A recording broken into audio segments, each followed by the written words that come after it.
mild night, but the showery rain on Sunday could be quite heavy, especially early on over parts of central and the eastern England. This band of rain then marches northwards into parts of Scotland and Northern Ireland. Some brighter spells follow, but also we'll see more showers developing through the afternoon. It'll be breezy as well by the end of the day with that southerly wind picking up, but with southerly winds it means mild air, so again temperatures will be above average even when it's raining, and in the south with a bit of sunshine, 18 or 19 Celsius. As for next week, if you're on half term, it stays mild, but it also stays fairly showery.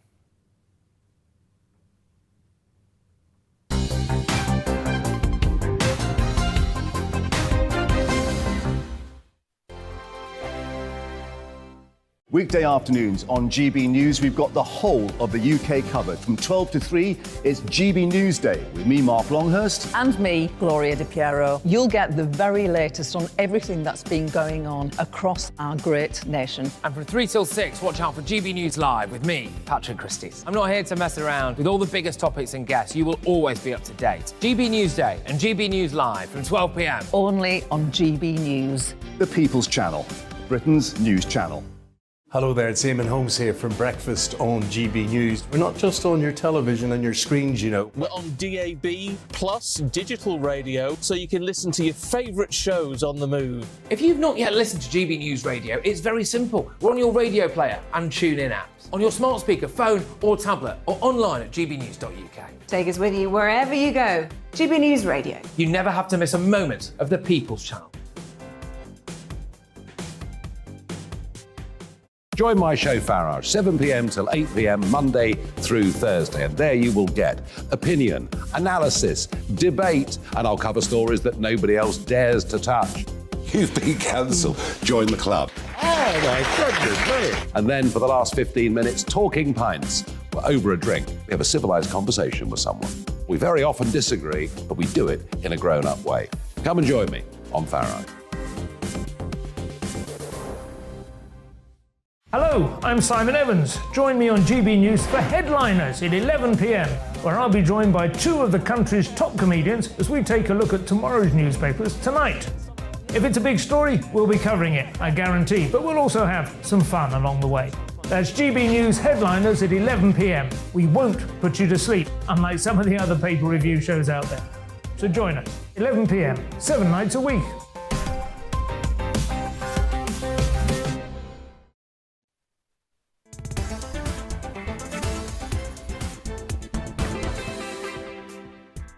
Hello, good afternoon and welcome. This is GB News on TV, online and on digital radio. I'm Nana Akua. And for the next 2 hours, me and my panel will be taking on some of the big topics hitting the headlines right now. This show is all about opinion. It's mine, it's theirs, and of course it's yours. We'll be debating, discussing, and at times we will disagree, but no one will be cancelled. So joining me today is consultant editor of the Daily Mail, Andrew Pearce, also broadcaster, journalist and entrepreneur, Danny Kelly. Before we get started, let's get your latest news headlines.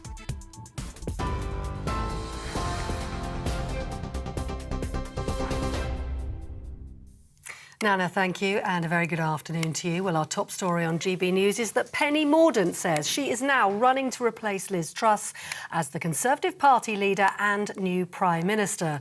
Within the last hour, the Commons leader made the announcement on Twitter saying she'll unite the country, deliver on her party's pledges and win the next general election. Mordaunt has the backing from former Cabinet Minister Andrea Leadsom. Meanwhile, speculation continues to grow over whether or not Boris Johnson will make a comeback as Prime Minister. Business Secretary Jacob Rees-Mogg is the first Cabinet Minister to back Boris. Levelling Up Secretary Simon Clarke has followed suit, and candidates to succeed Liz Truss are yet to declare their intentions, but the former Chancellor Rishi Sunak and those vying for the Tory party leadership will have to secure 100 nominations from the party's 357 MPs. Defence Secretary Ben Wallace has ruled himself out of the race, and he's hinted at who he's backing. the moment, I would lean towards Boris Johnson. I think he will still have some questions to answer around, obviously, that investigation. But I know when I was Secretary of State for Defence, he invested in defence, he supported me, he supported the actions this country has taken to keep us safe. So that's at the moment, I'm leaning towards that. But I think, there are a few days to go and we'll see what's happened. There's some, other candidates who are just as excellent putting their name in the ring. But I think fundamentally we have to answer those first 2 points I said earlier.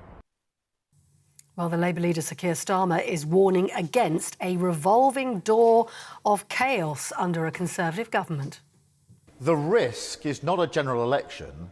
The risk is continuing with this chaos. What you've seen in the last few weeks is real damage to our economy, real damage to our reputation as a country, and people are paying the price for that, whether it's in mortgages or other things. So the risk is not changing, and there's an alternative.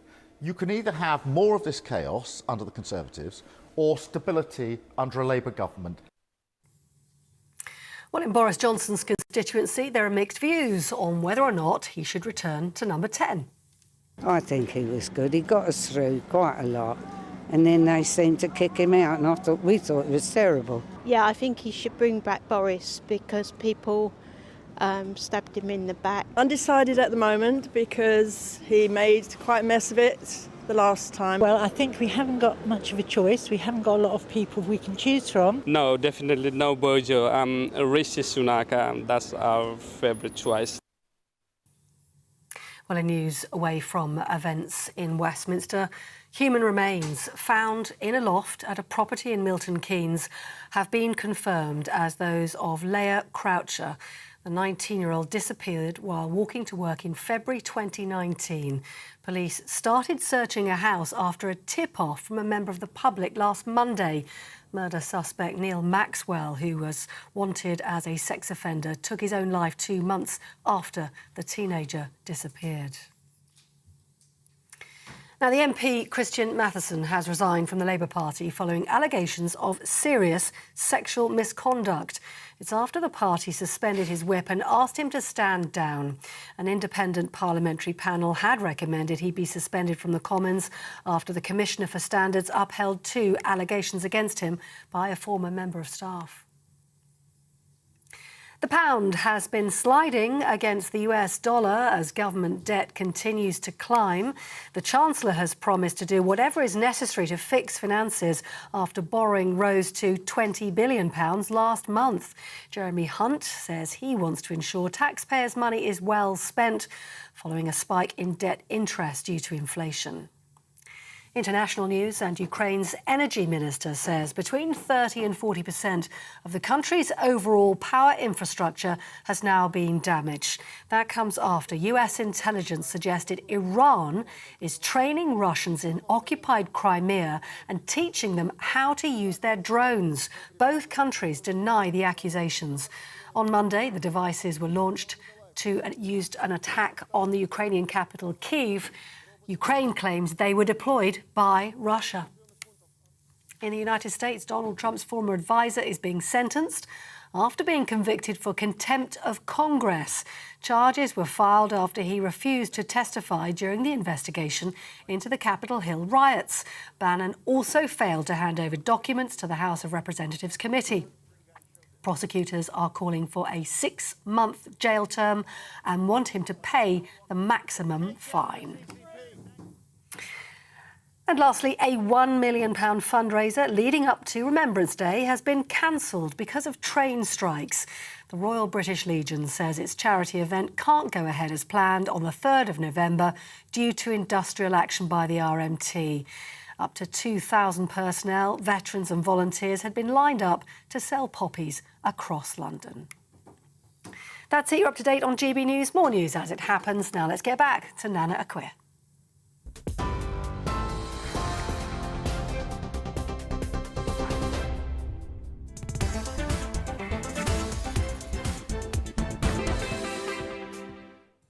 Good afternoon. It's fast approaching 7 minutes after 4 o'clock. This is GB News on TV, online and on digital radio. I'm Nana Akua. Deliver, deliver, deliver. Instead of delivering for the people, the Tory party are busy delivering to the people yet another leader. Delivery number 5, Rishi Sunak. After getting rid of Boris by repeatedly chipping away at his credibility, they had a dragged-out leadership contest during recess, a concept that dates back to the grouse season, apparently, in the olden days, which I believe should actually be scrapped. Then, sadly, Her Majesty the Queen died. We mourned for 10 days, God rest her soul. Then it was conferences. Politics, it seems, stood still for months. Unfortunately for many Tory MPs, the delivery of Rishi Sunak to the top job, the one I believe they had clearly planned or decided was in our best interests, went wrong. The package was redirected by the party members. Let us put our trust in Liz, the members thought. But sadly, Liz Truss proved to be a wet lettuce, which went viral, and as Prime Minister, she lasted about as long. To be fair to her, though, they had no intention of giving her even half a chance. And after the city reacted badly to her fiscal event, which it was later revealed wasn't actually that bad, her immediate U-turn and subsequent sacking of her Chancellor lost the support of those, including myself, who had any faith left in her. Now they're not even hiding the pacts and shenanigans to install Rishi Sunak to number 10. In my view, although Sunak voted to leave, a Remain coup headed by a load of city types, big business and Ramonas who were all upset because Brexit meant they'd now have to queue at passport control, these guys have taken over. In the meantime, whilst the Tory party scrap amongst themselves for so-called power, nothing has changed to the real people of this country. Our incomes are falling due to record inflation. Interest rates are sky high, as is the cost of living. It's as though they haven't really noticed. They're completely detached from reality. I keep hearing people say, Rishi warned us of Truss's fantasy economics. Rishi predicted this would happen and that Rishi was absolutely right. Well, of course he was. He created a lot of this mess. He was the Chancellor. He could see what was ahead. In fact, I'd go as far as to say that this chaos has been pretty handy for him. He can blame Liz Truss for the hike in interest rates, even though they had to go up to control inflation. Rates were too high for far too long. The hikes, however, have been great for the banks and people with a load of money, but we, the people, are suffering as mortgages go up. And this bit happened under Truss's watch, though, so it's apparently all her fault. He can also blame Liz Truss for many city types and rich people making a fortune from the crashing pound because she scared the market. Yet her policies were truly conservative. Low tax, small state, unlike his. And he can palm off the suffering of the British people onto Liz because that is the last thing that we will all remember. Yet during the pandemic, Rishi Sunak lost billions in track and trace, dodgy PPI deals, and also bounce-back loans that literally bounced off the face of the earth. He also was accused of losing billions this year because he didn't make decisions fast enough. The National Institute of Economic and Social Research think tank said that the losses that were made were due to the Treasury failing to insure against interest rate rises. He presided as Chancellor over all of this, but we don't hear anything about that. Why? And who benefits? Rishi Sunak is the architect of a lot of the mess that we find ourselves in now, and he does not have a mandate from the British people. Boris Johnson does. The Tory party need to end this journey into oblivion and bring back Boris.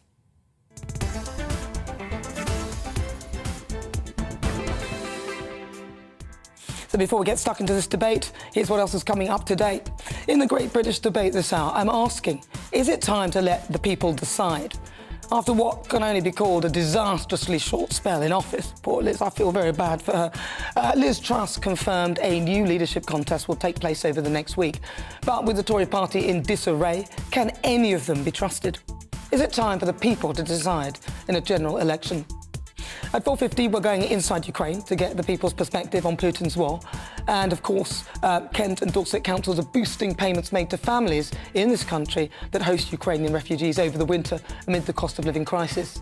So-called kamikaze drones, thought to be made by Iran, hit Kiev this week. I'll be speaking to someone in the Ukrainian capital. Then at 5, Friday Focus. What is the 1922 committee and why is it so powerful? It notoriously shapes or breaks prime ministers by backing them or sacking them. So we'll be taking a look at this powerful group a little bit later on in the programme. And stay with me because Just Stop Oil will be here in the studio. after targeting designer department stores in their latest stunt. We'll be finding out what else they're getting up to. That's on the way in the next hour. Tell me what you think on everything we're discussing. You can email gbviews@gbnews.uk or tweet me at gbnews.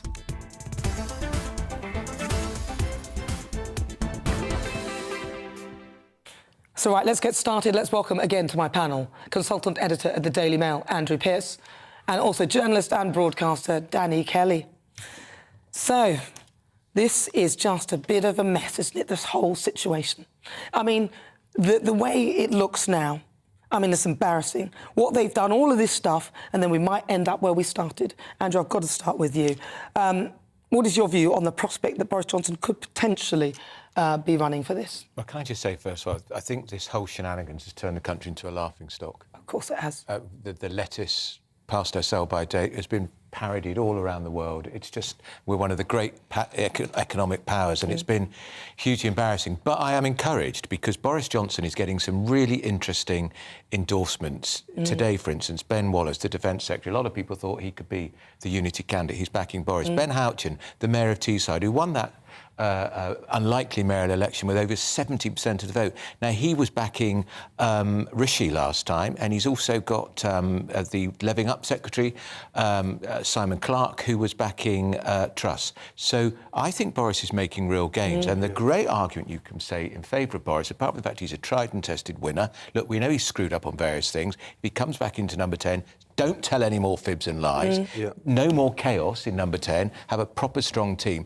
But the argument that Keir Starmer will drone on and on about, let's have another election, no democratic legitimacy. He's got the legitimacy of winning that election in 2019 with the biggest Conservative majority since 1987. And Labour, let's not forget, had their worst result since 1935. So bring him back, put him back in and motor on. And as for a general election now, I know we're talking about that later, for the birds. It's curious you mentioned Teesside, which is at the heart of the Red Wall. My view is that if Boris Johnson doesn't come back, that Red Wall will collapse and it will turn back into Labour voting constituencies. If I was a Tory member, I would hope and pray that Boris Johnson were to come back. Keir Starmer doesn't want him to come back because he knows about the danger that Boris Johnson actually possesses as far as an election is concerned. He came back with an 80-strong seat majority. He's capable, maybe not repeating that, but he's capable of delivering a working majority.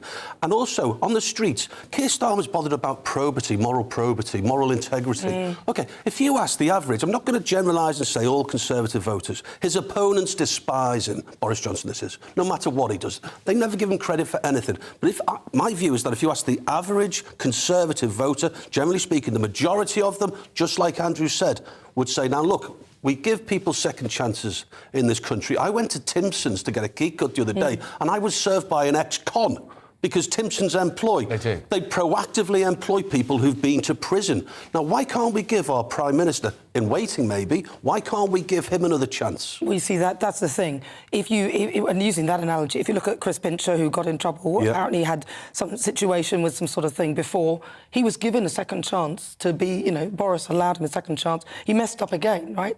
But others would look at that and say, oh, that's great that he gave him a second chance, but instead they used it to try and batter Boris. That's correct. So I actually think, in my view, that most people, sensible people, think, actually, Boris didn't serve the full time that he could have had. He also has a mandate from the British people, which if they install somebody like Rishi Sunak into the situation, people will start saying, well, he doesn't have a mandate. We want a general election, which will not be good for the Tory party at all. And let's not forget why Boris is hated so much. It is because of Brexit, because he won that referendum. He did it. It wasn't Michael Gove, who's a very clever man. It wasn't Dominic Cummings. It was Boris Johnson with sheer force of personality. And he won that general election, get Brexit done. And he did. I know they've got to sort out the Northern Ireland Protocol, but Theresa May was never going to get a deal done. He's in a jungle shorn of big beasts. He's the only big beast in the Tory jungle. And we mustn't forget as well about Rishi Sunak. Thank you, Mr. Speaker. Mr. Speaker, a few weeks ago. The wife being a non-dom.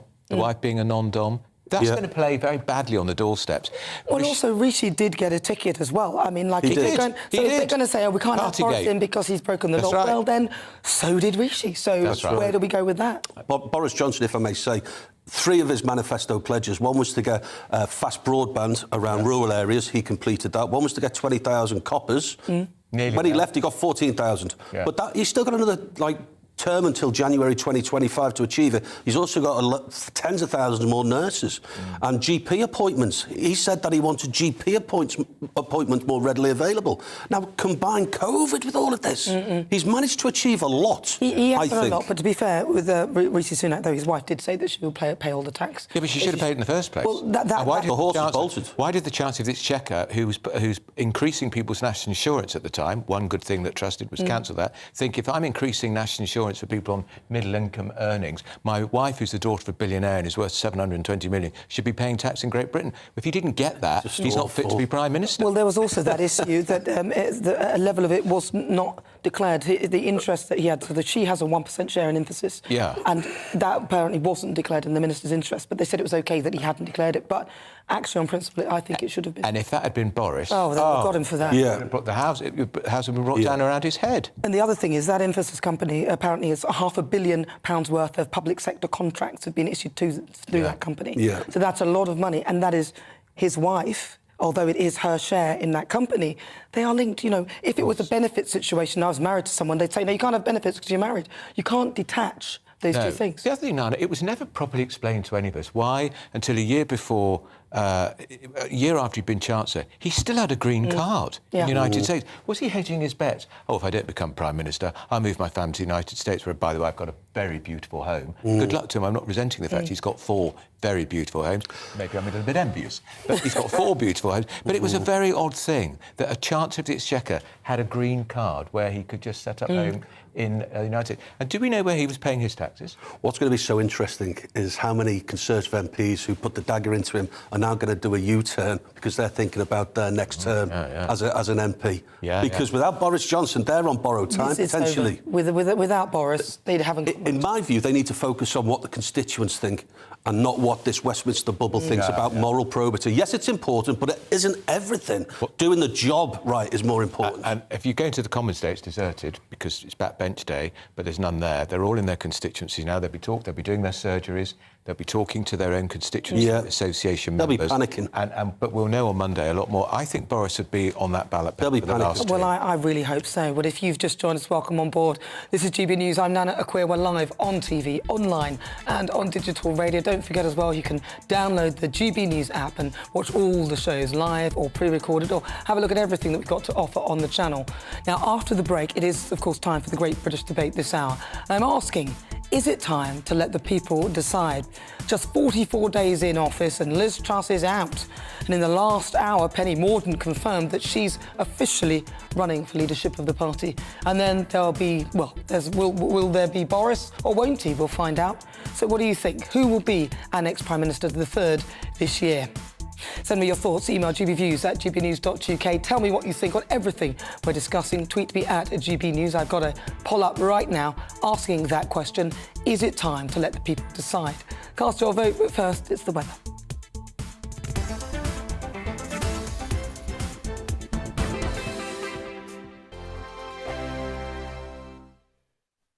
Weekday afternoons on GB News, we've got the whole of the UK covered. From 12 to 3, it's GB News Day with me, Mark Longhurst. And me, Gloria Di Piero. You'll get the very latest on everything that's been going on across our great nation. And from 3 till 6, watch out for GB News Live with me, Patrick Christys. I'm not here to mess around with all the biggest topics and guests. You will always be up to date. GB News Day and GB News Live from 12 p.m. Only on GB News. The People's Channel, Britain's news channel.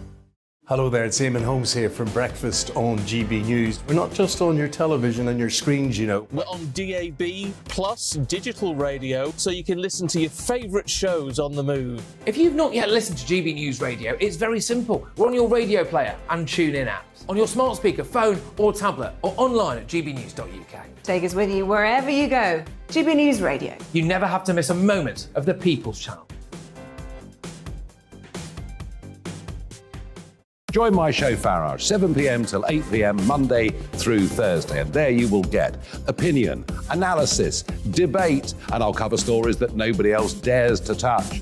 You've been cancelled. Join the club. Oh, my goodness me. And then for the last 15 minutes, talking pints. We're over a drink. We have a civilised conversation with someone. We very often disagree, but we do it in a grown-up way. Come and join me on Farah. Hello, I'm Simon Evans. Join me on GB News for Headliners at 11 p.m, where I'll be joined by two of the country's top comedians as we take a look at tomorrow's newspapers tonight. If it's a big story, we'll be covering it, I guarantee, but we'll also have some fun along the way. That's GB News Headliners at 11 p.m. We won't put you to sleep, unlike some of the other pay-per-review shows out there. So join us, 11 p.m, 7 nights a week.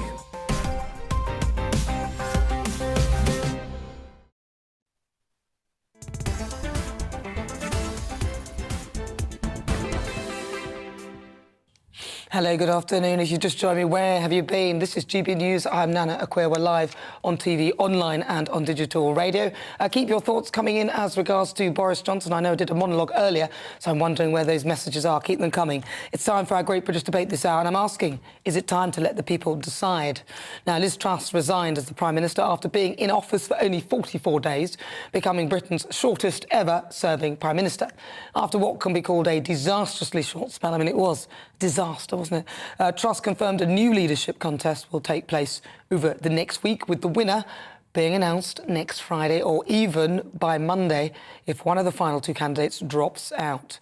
So in the last hour, Penny Mordaunt confirmed her candidacy for Tory leadership. I mean, she did a very good job in the Houses of Commons the other day, didn't she, when she took over for Liz Truss, who came in looking very dishevelled. But she's making her the only candidate as yet to officially run in the contest. However, the other two key names circulating at the moment also to run include Rishi Sunak and, of course, Boris Johnson. And with both Jeremy Hunt and Ben Wallace ruling themselves out, the former Prime Minister is expected to throw his hat into the ring. And not the form one as in Liz Truss, but the form one before that, Boris Johnson. With Johnson cutting his holiday short to race back.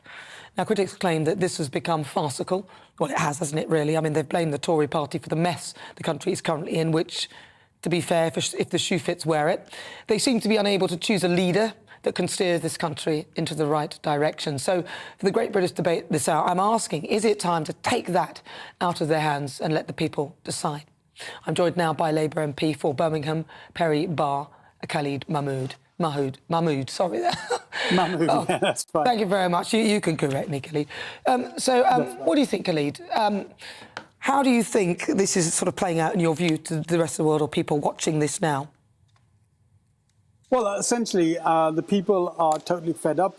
Whilst politicians in the Tory party want to play musical chairs in Downing Street and think that's amusing, what the people in the country and across the country are suffering, they are suffering an energy and a cost of living crisis. That's what we have to deal with. Keir Starmer's team is ready, so Keir Starmer's team ready in the Labour Party to take over. We have the right economic policies. We want to do that. So we want a general election straight away as soon as possible. And I hope they have the decency, once they've decided who's going to lead them, to go straight forward into a general election. Well, Khalid, you talk as though, and you're right about the cost of living crisis and people suffering. I'm totally with you. But don't you think that a general election might add even more to the people of this country? Because we've had enough. I mean, we had, as I said in the monologue, we had recess, we had the politicking about that. Obviously, wonderful Queen passed away. Then we had the Labour Party conference and the Tory Party conference. I mean, nothing seemed to be happening. In the meantime, people are suffering. You're now suggesting that we now go through, 6 weeks minimum election? I mean, is that, from what you said, and if you're concerned about the people, is this really the right time to be doing this? Well, look, what has happened is, after all of that, as you say, for the last 14 days or so, this Tory government, which is about to come to an end, completely threw us into a £64 billion debt above where we were. So how can that be any good? How much, another week of Tory shambles about trying to crown one of the contenders as the new PM in a week's time. How does that help the people? A 4-week, usually what it takes for a general election, a 4-week period, I think the markets will understand and everybody will understand it can't do any more damage than they've done. Let's get the Labour Party in, let's get our team in, let's get Sir Keir Starmer as the Prime Minister in to ensure that we are doing the right thing. And get people in, supporting people with the windfall tax on all those energy companies. who've got loads of money. I know that Rishi's put a small one in first already, windfall tax, but we want a proper windfall tax. Let's start to support the people properly. Let's get GB Energy Company sorted out so we can, on the long term, support people in their energy issues and have a reasonable way out of this crisis that we have. All right, well, listen, Khalid, stay there because I'm going to bring in Daniel. Daniel's going to join us now as well. Hello there. Is it Daniel? I'm going to try and say this now. Kozinski. Is that right? Yes. Yeah, good afternoon. Daniel Kivchinsky here, MP. Kivchinsky. So, Daniel, you're Conservative MP. Daniel, your view then. Is it time, do you think it's time to let the people decide in a general election? Well, I couldn't disagree with Khalid Mahmood more strongly. And one of the reasons is because he is obviously not explaining to the electorate the extraordinary difficulties that this country has been through, the pandemic, 1.5 years of lockdown, the energy crisis. These have put a huge strain on the public finances. And I think any political party that was in office at the moment would be grappling with these unprecedented, massive requirements for borrowing.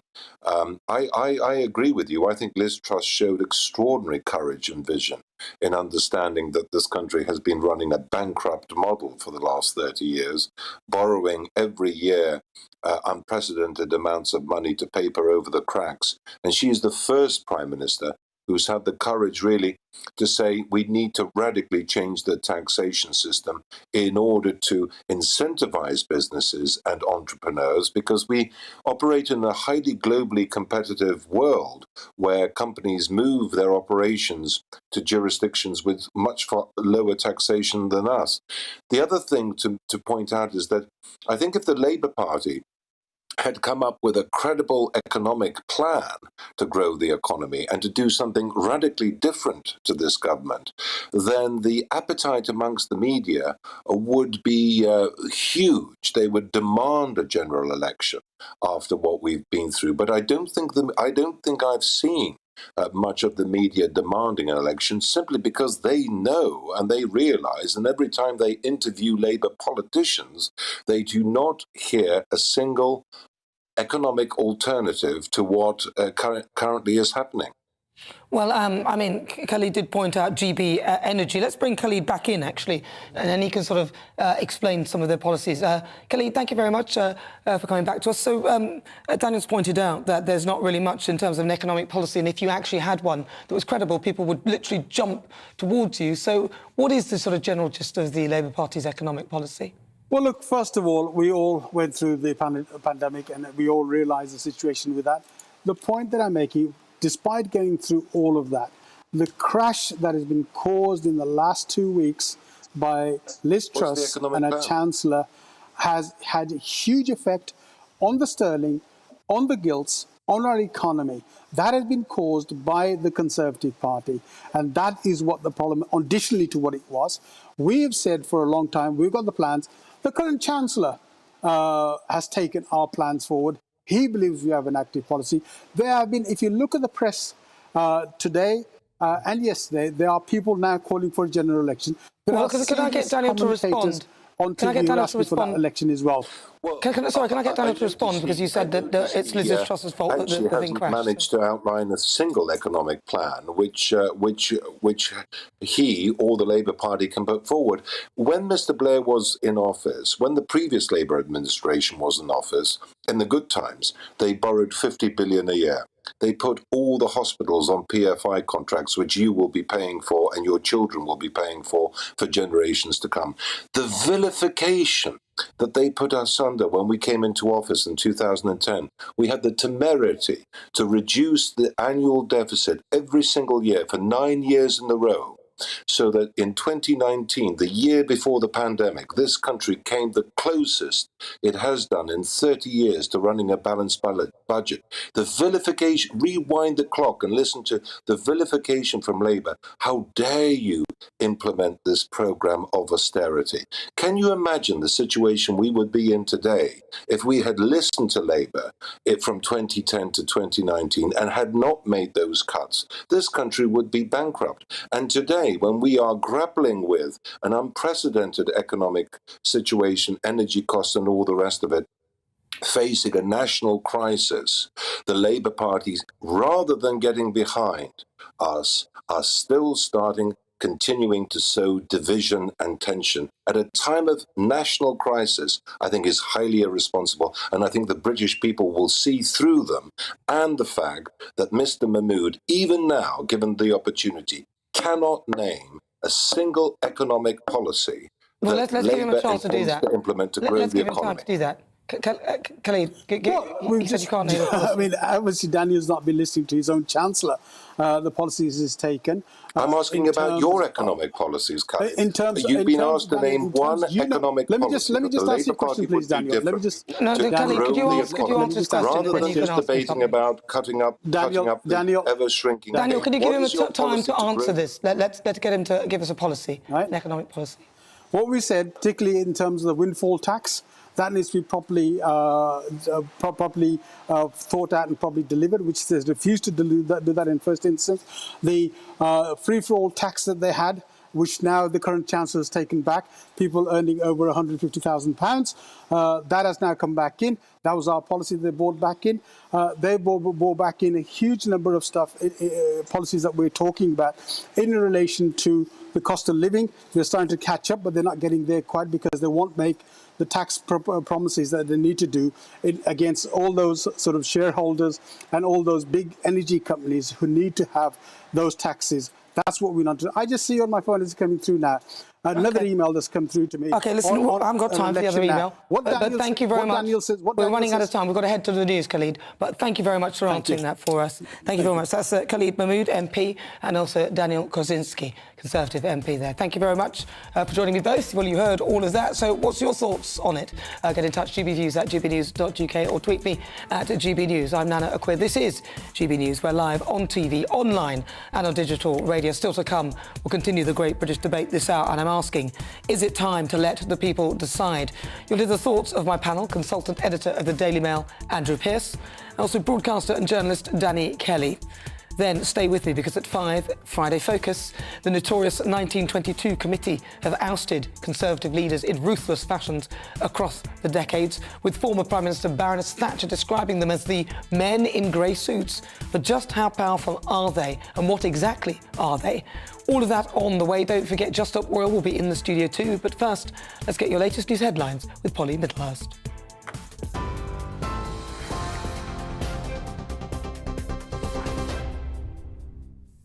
Nana, thank you. Good afternoon. The top story on GB News. Penny Mordaunt says she is running to replace Liz Truss as the Conservative Party leader and new Prime Minister. In the last hour or so, the Commons leader made the announcement on Twitter, saying she'll unite the country, deliver on her party's pledges and win the next general election. Mordaunt has the backing from former Cabinet Minister Andrea Leadsom. And the Defence Secretary Ben Wallace has ruled himself out of the Tory leadership race as speculation grows over whether Boris Johnson will make a comeback. And the Business Secretary, Jacob Rees-Mogg, was the first Cabinet Minister to back Boris, with Levelling Up Secretary Simon Clarke following suit.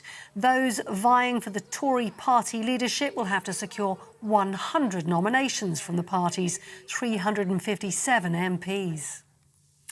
MP Christian Matheson has resigned from the Labour Party following allegations of serious sexual misconduct.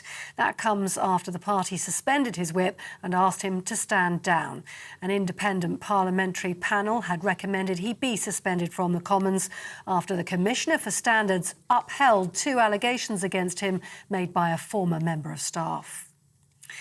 In the States, Donald Trump's former advisor, Steve Bannon, has been sentenced to 4 months in prison and fined more than £5,800 for contempt of Congress. The right-wing strategist is refusing to cooperate with lawmakers investigating the riots at the US Capitol Hill building by a pro-Trump mob last year. And here, human remains found in a loft at a property in Milton Keynes have been identified as those of Leah Croucher. The 19-year-old disappeared while walking to work in February 2019. Murder suspect Neil Maxwell, who was a wanted sex offender, took his own life 2 months after the teenager disappeared.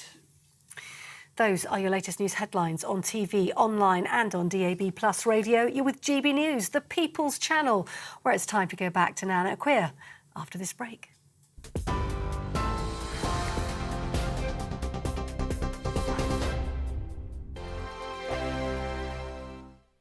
Weekday afternoons on GB News, we've got the whole of the UK covered. From 12 to 3, it's GB News Day with me, Mark Longhurst. And me, Gloria Di Piero. You'll get the very latest on everything that's been going on across our great nation. And from 3 till 6, watch out for GB News Live with me, Patrick Christys. I'm not here to mess around with all the biggest topics and guests. You will always be up to date. GB News Day and GB News Live from 12 p.m. Only on GB News. The People's Channel, Britain's news channel. Hello there, it's Eamon Holmes here from Breakfast on GB News. We're not just on your television and your screens, you know. We're on DAB plus digital radio, so you can listen to your favourite shows on the move. If you've not yet listened to GB News Radio, it's very simple. We're on your radio player and TuneIn apps, on your smart speaker, phone or tablet, or online at gbnews.uk. Take us with you wherever you go. GB News Radio. You never have to miss a moment of the People's Channel. Join my show, Farah, 7 p.m. till 8 p.m. Monday through Thursday. And there you will get opinion, analysis, debate, and I'll cover stories that nobody else dares to touch. You've been cancelled. Join the club. Oh, my goodness me. And then for the last 15 minutes, talking pints. We're over a drink. We have a civilised conversation with someone. We very often disagree, but we do it in a grown-up way. Come and join me on Farah. Hello, I'm Simon Evans. Join me on GB News for Headliners at 11 p.m, where I'll be joined by 2 of the country's top comedians as we take a look at tomorrow's newspapers tonight. If it's a big story, we'll be covering it, I guarantee, but we'll also have some fun along the way. That's GB News Headliners at 11 p.m. We won't put you to sleep, unlike some of the other paper review shows out there. So join us, 11 p.m, 7 nights a week.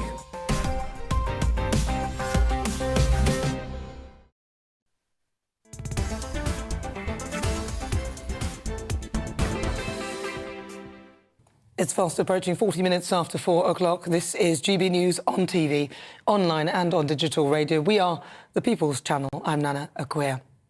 So we return to our Great British Debate this hour, and I'm asking, is it time to let the people decide? Now, Liz Truss resigned as Prime Minister after being in office for only 44 days. She became Britain's shortest ever serving Prime Minister after what can be called, well, it was disastrous, wasn't it? It was a very short spell, but it was a disastrously short one. She confirmed a new leadership contest will take place over the next week. And in a couple of hours, already Penny Mordaunt has just confirmed that she will actually run in the leadership contest. But there are still others who we wonder may do so. And we've got Rishi Sunak, and then there's Boris Johnson, who will potentially throw their names into the hat. So we went out and we asked the public what they think. I guess Boris, because he's been tried and tested. Yeah, he went through all that stuff with the party and all that, but he got us through COVID.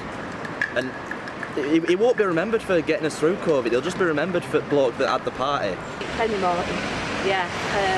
I don't like Rishi Sunak at all, and I don't think he won the leadership last time, so I don't think he should get him this time. So Johnson, I think, should bring him back. At least he'll be able to do the job.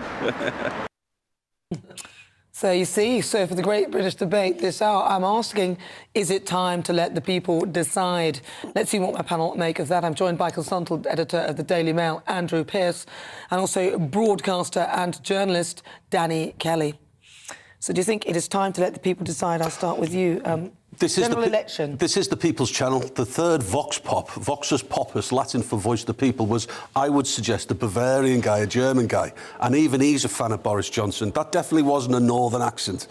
And I would say that Boris Johnson has this mandate still.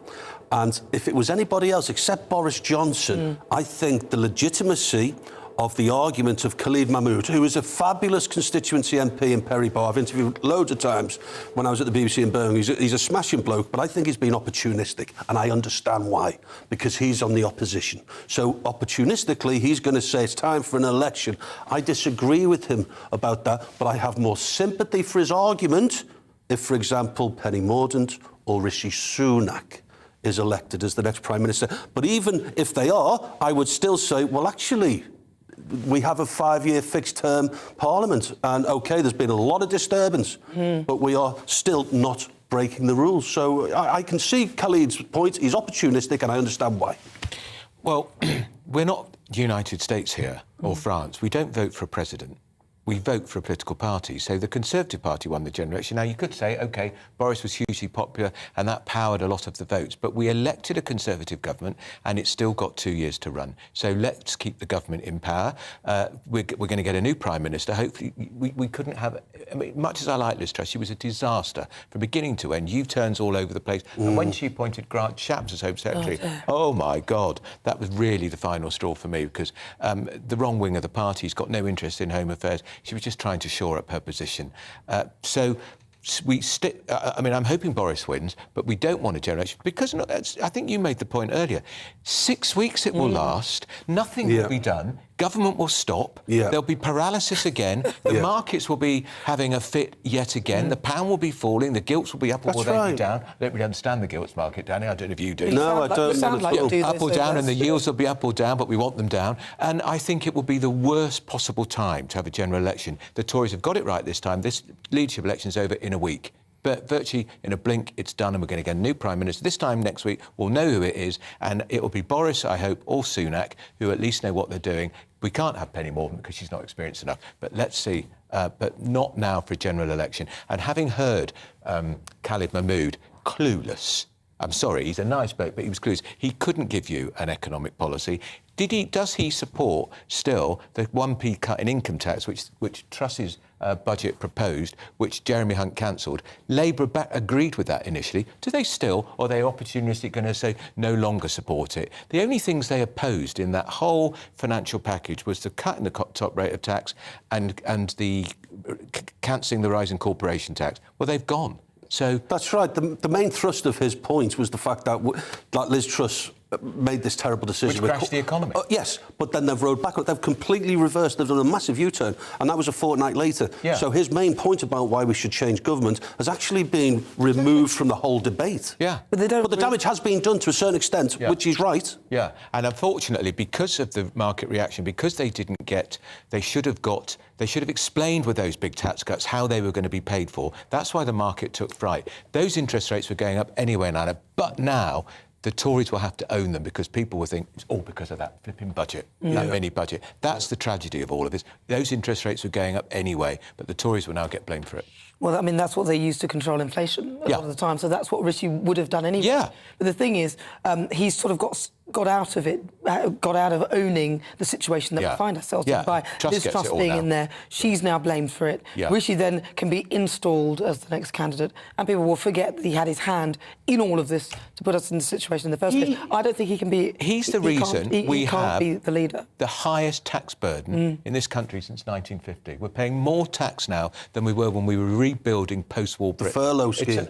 The furlough scheme. What a big state, isn't it? Two lockdowns and all the fraud in the furlough scheme, which has they've never got them back. Billions and billions gone missing. Well, there's the PPI contracts as well. And some of these people appear to have been known to the party, although there's nobody has admitted any that was the case. But there was suspicion that there was some sort of something going on there. Well, the public inquiry into COVID starts in April. It will be very uncomfortable for certain members of the government. Sorry to labour a point, but so to speak. Thank you. But if Rishi Sunak, this is my vision, if you like. If Rishi Sunak is the Prime Minister, the Labour seats just disappear, the red wall, and that's why people don't want Boris Johnson back. Boris, the Conservative opponents, everyone who pathologically hates him, and there is a pathological hatred and loathing for the guy. Brexit is the reason.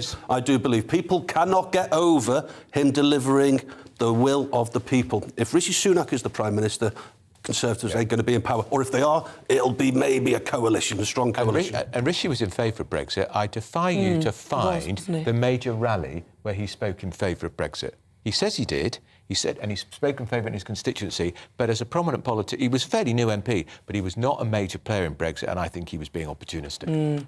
It is interesting. I think that if somebody like Rishi Sunak does become the Prime Minister, then in my view, he hasn't got a mandate from the people. No. Of course he hasn't. So I think at that point, then I think people would be within their rights to There'd say, be a clamour. we want a general election. I think the Tory party have to be very, very careful. Yeah. Because they're all saying, oh, we want Rishi Sunak, we want... That's yeah, but right. he probably won't be in there for long.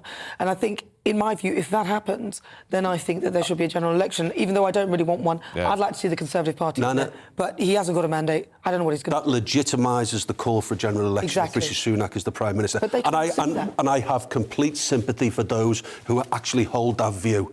Because you've got Liz Truss, no mandate. You've got Rishi Sunak, no mandate. Who the hell's leading the country without a mandate? Less than 1% of the population, the Conservative members. And also it's leader number 5, so that doesn't go down well at all. But this show is nothing without you and your views. Let's welcome our great British voice onto the programme. It's your chance to tell us what you think about the topics we're discussing.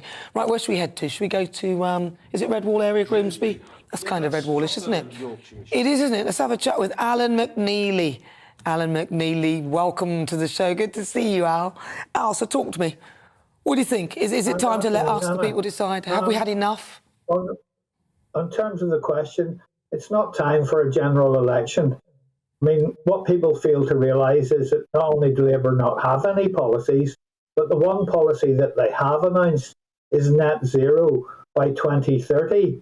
Now, if you think that we're in a difficult financial situation at the moment, then imagine what it's going to be like when they get in with that kind of policy, plus all the madness that they'll bring along with them. So it's definitely not the right time to have an election, Nana. You don't think so? And do you think, what if Rishi Sunak becomes leader, though? Or who would you rather leader, anyway, out of Sunak and Boris? Well, I never thought Johnson should have been gotten rid of in the way that they did. I thought that was very unfair. If he'd been voted out in a vote of no confidence, that would be fine. But he won a vote of no confidence a matter of weeks before he was forced by the grey suits to resign. So to have credibility, as your panel says, the only person with a credible mandate is Boris Johnson. Sunak comes in, it's the sort of, is that the second or third attempt he's had at grabbing power? So, you know, I would, much as Johnson has his feelings, he's still the only one who's credible. If Sunak does win the election, he will have to go to the country very, very quickly, probably within 6 to 8 months, because people will just say, you have no mandate to sit in Westminster. Alan, thank you very much for your thoughts. That's Alan McNeely, has a great British voice in Grimsby. Thank you so much. Well, he shares the same view as I do. Sunak doesn't have the mandate. If he does get in, then people may well legitimately call for a general election. But what are your thoughts? I've been asking you whether we should decide, and lots of you have been getting in touch with your thoughts. Phil says, what difference would it make if they didn't like the public's choice? They'd just overrule it anyway. Yeah, you do make a good point. They will try, won't they? Jeffrey says no general election needed right now. Boris still has a mandate, in my opinion, and he should take things forward. Chris says the public should wait for the next general election. I've also got a poll-up on Twitter throughout the show asking you that question. Is it time to let the public decide who should be the next Prime Minister? And currently, 57% of you say yes. Wow, 43% of you say no. We'll keep that thought coming. You're with me, I'm Nana Akua. This is GB News on TV, online and on digital radio. Still to come, it's Inside Ukraine. Kent and Dorset councils are boosting payments made to families that host refugees over the winter amid the cost of living crisis. But what's going on in Ukraine at the moment? So-called kamikaze drones thought to be made by Iran hit Kiev this week. I'll be speaking to someone in Kiev after this.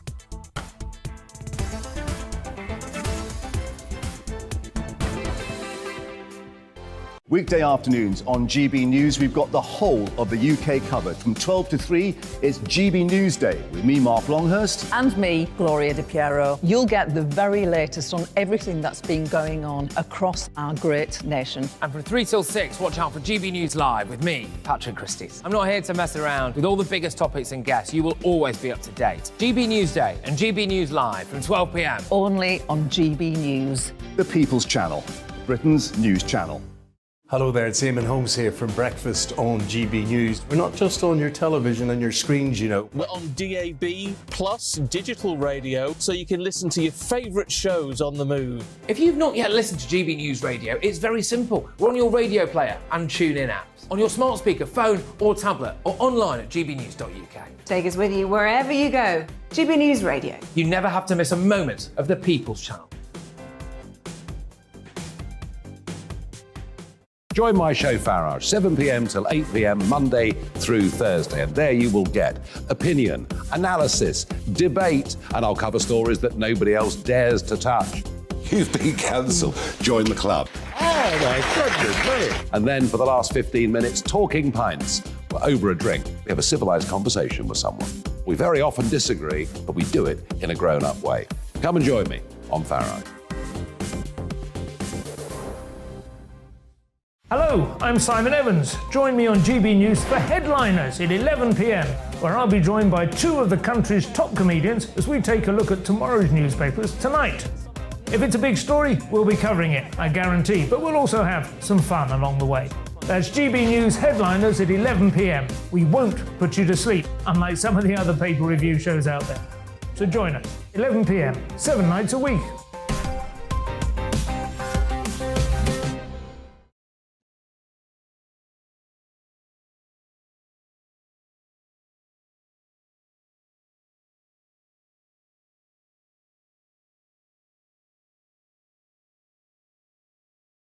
Now for inside Ukraine.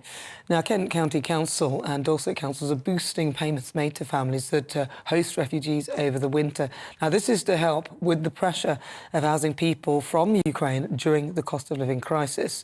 But what's going on inside Ukraine? Because meanwhile, drones thought to be made by Iran hit Kiev this week. Now, with reports suggesting that the country's Revolutionary Guard is now on the ground in Crimea, assisting the Kremlin. Now, that's as Defence Secretary Ben Wallace dashed to the United States amid rising tensions with Russia. Let's go live now to Kiev to speak to someone affected by the drone strikes, Anatoly Voloshin. So, Anatoly, thank you so much for joining me live in the studio. Anatoly, I want to ask you, how are you all holding up? Because there's been a lot of recent attacks in Kiev. For now, it's what we have. For now, yes, was problem. For now, we have a problem with electricity very much, and that's why all of us just economic electricity. We don't use some usual things for our life because we understand that we should help each other and help Ukraine in this situation. Also, we don't have electricity. That's why we don't have the water, because pump doesn't work, unfortunately, and sometimes we don't have the even the cold water. We don't have. So that's the problem that we have today. Yes, yesterday. For now, we have this situation in Ukraine, in Kiev especially. Yes, I am from Kiev, and I said from this city. Anto, can I ask, what did you do to your chin? It looks like you. I hope it wasn't. What happened to you? What went on? It's not pro. It's just football. It's just soccer. Oh, yes, football. I'm. I'm official representative from Manchester United in Ukraine, and this is our football team. So it's a football injury. I thought it was a war injury. Talk to me then. So everyday life in Kiev, what's it like? Do you carry on as normal? And then obviously you have these awful attacks. That's what's happened? Do you go to work? Is that what happens? Okay, so for now, like the last, I think 5 months, the life in Kiev is coming for normal. It's because we see it every day. We see this problem, and we should to continue our lives. Yeah. That's why we should to smile. We should to enjoy this life. That's why we continue it. We continue to go to the work. We continue go to our friends, and for now it's not so scared. Not so we don't feel we don't feel the fear like in first month of this war. So basically, you're sort of getting used to it now. But listen, we really pray for your safety and everything. We want this war to be over quickly. Anatoly Voloshin, thank you so much for joining us live in Kiev. It's really good to hear from you. So I'm also joined now in the studio by political commentator Danny Armstrong. So Anatoly, he's very brave, really, because, you know, at the beginning, obviously everyone was very frightened. Now people have got used to it. It's almost become like a way of life, which is slightly concerning in a way, but I suppose it's a coping technique, isn't it, really? Yeah, it's kind of a different meaning of that buzzword, the new normal. I mean, we've got a new normal, say, after COVID in the UK and in Ukraine. It's a completely new normal with drone attacks and missile strikes, especially in Kiev, where Anatoly is situated.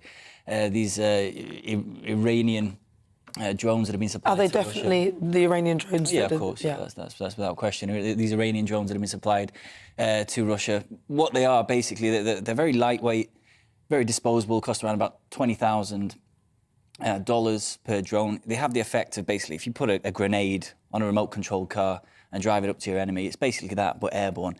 However, people in Kiev say that they're really easy to be shot down by people who have just rifles or guns in their hands, kind of makeshift kind of air defence people on the ground. Anatoly is also a volunteer who's been helping people during these attacks. I mean, of course, this new normal in Kiev is really frightening. It's something that, I mean, they can really be commended by just, you know, getting on living everyday life. I heard something that the Russian troops were pulling out. Is that a rumour, or is it just...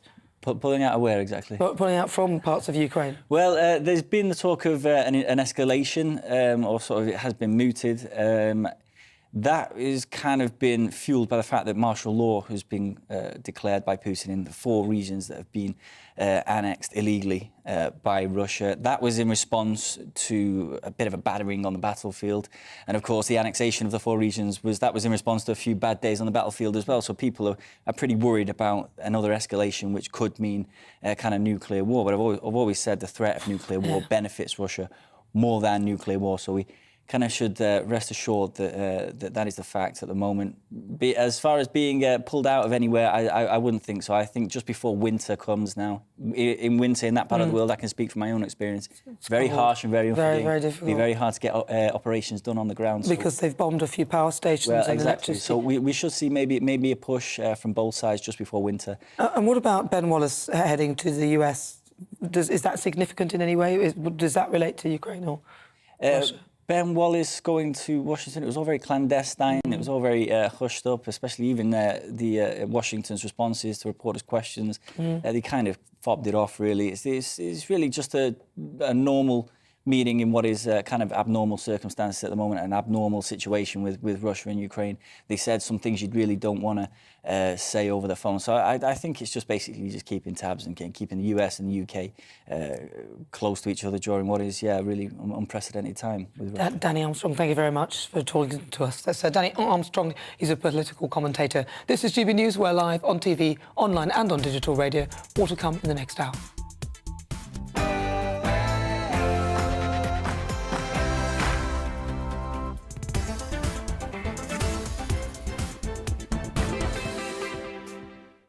Good afternoon, it's 5 o'clock. This is GB News on TV, online and on digital radio. I'm Nana Akua. For the next hour, me and my panel will be taking on some of the big topics hitting the headlines right now. At 5 o'clock, Friday Focus, looking into the 1922 committee and finding out just how powerful they are, having ousted 2 prime ministers in the last few months. What exactly do they do? Then, for the Great British Debate, I'll be asking, are there any viable alternatives to the Tory party? Given the chaos that has ensued over the course of this week, if the Tory parties aren't good enough or the Labour Party aren't good enough, what next? But first, it's your latest news headlines.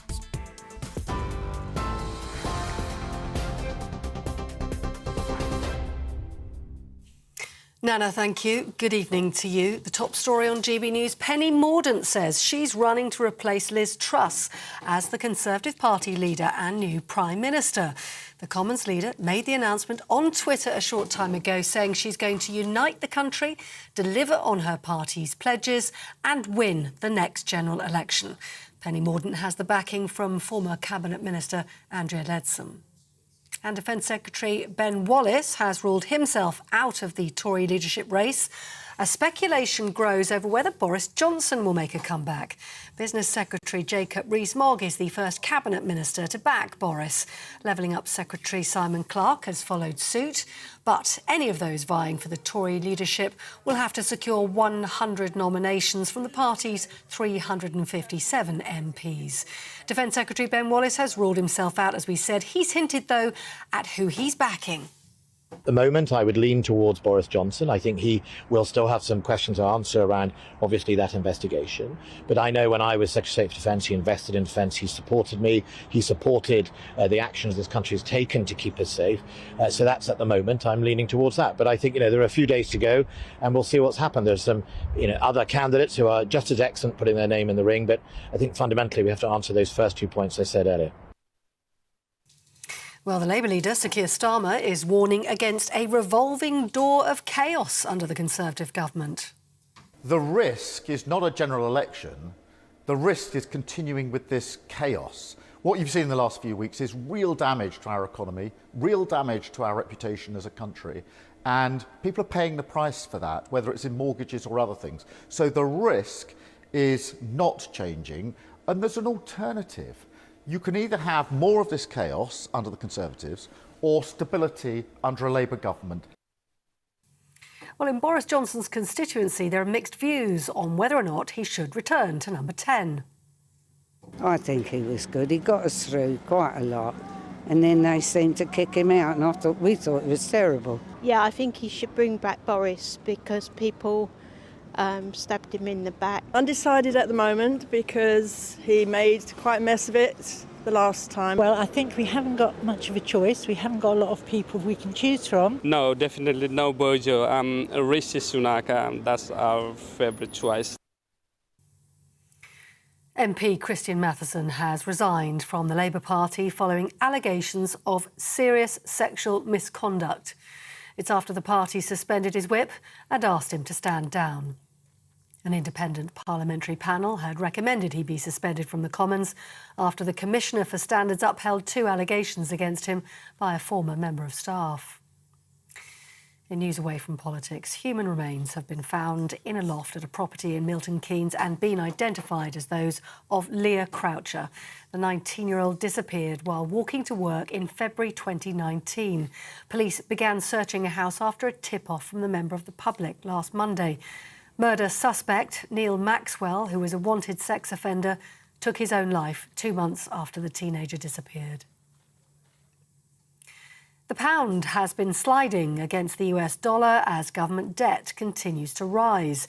The Chancellor has promised to do whatever is necessary to fix finances after borrowing rose to £20 billion last month. Jeremy Hunt says he wants to ensure taxpayers' money is well spent following a spike in debt interest due to inflation. Ukraine's energy minister says between 30% and 40% of the country's overall power infrastructure has now been damaged. That's after US intelligence suggested Iran is training Russians in occupied Crimea, teaching them how to use drones. Both countries deny the claims. On Monday, military drones were used to launch an attack on the Ukrainian capital, Kiev. Ukraine claims they were deployed by Russia.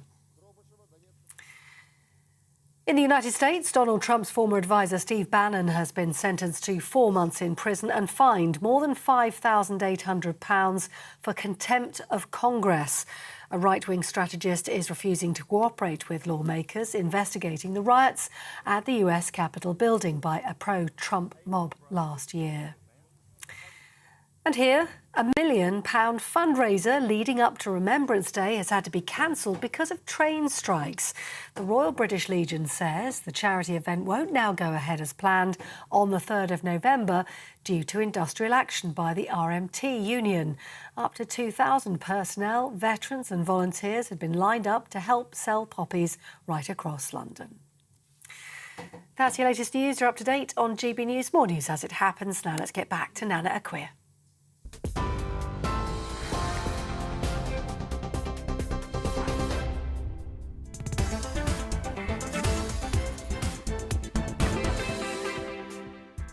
Good afternoon. If you've just tuned in, where on earth have you been? It's just coming up to 7 minutes after 5 o'clock. I'm Nana Akua. This is GB News on TV, online and on digital radio.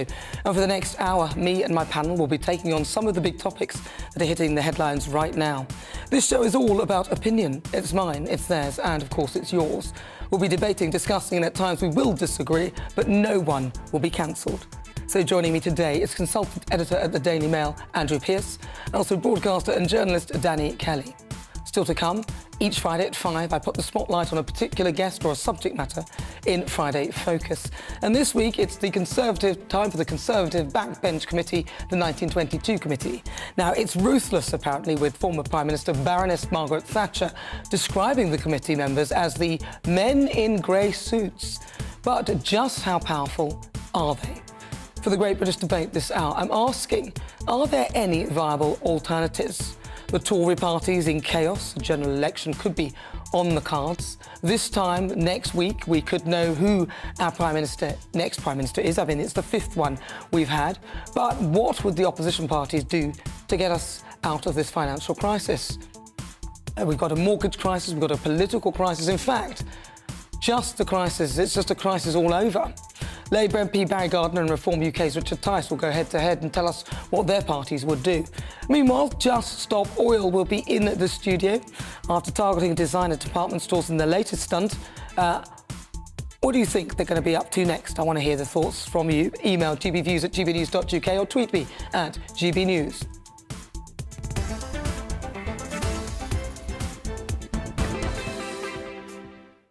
So it is time for Friday Focus. And today I'm looking at the Conservative Party's Backbench 1922 Committee and the power that it holds. The infamous committee has ousted Conservative leaders in ruthless fashion. In fact, as I mentioned, Baroness Thatcher, she once described them as the men in grey suits. Now, the chair of the 1922 committee, Sir Graham Brady, held a crucial meeting with outgoing Prime Minister Liz Truss yesterday, where he told her that she didn't have the support of her backbenchers.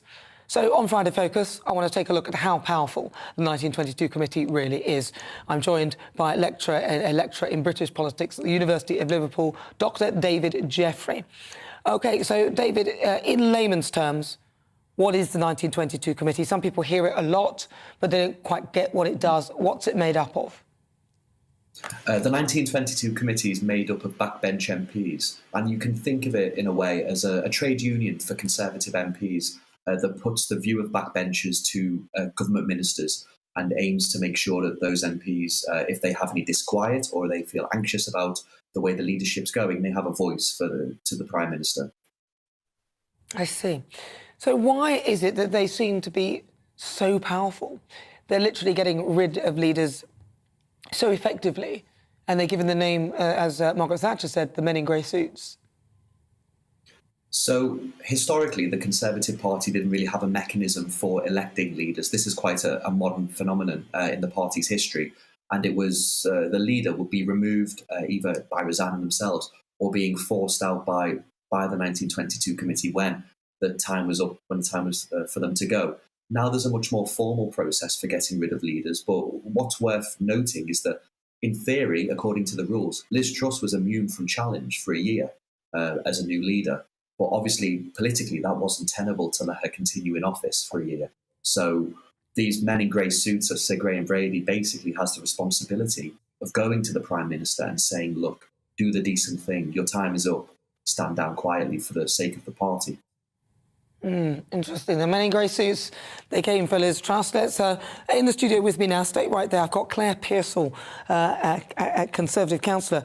Claire, the 1922 committee, the last time I kind of really sort of clocked them was when they tried to change the rules. They were talking about changing the rules after Boris Johnson won his vote of no confidence.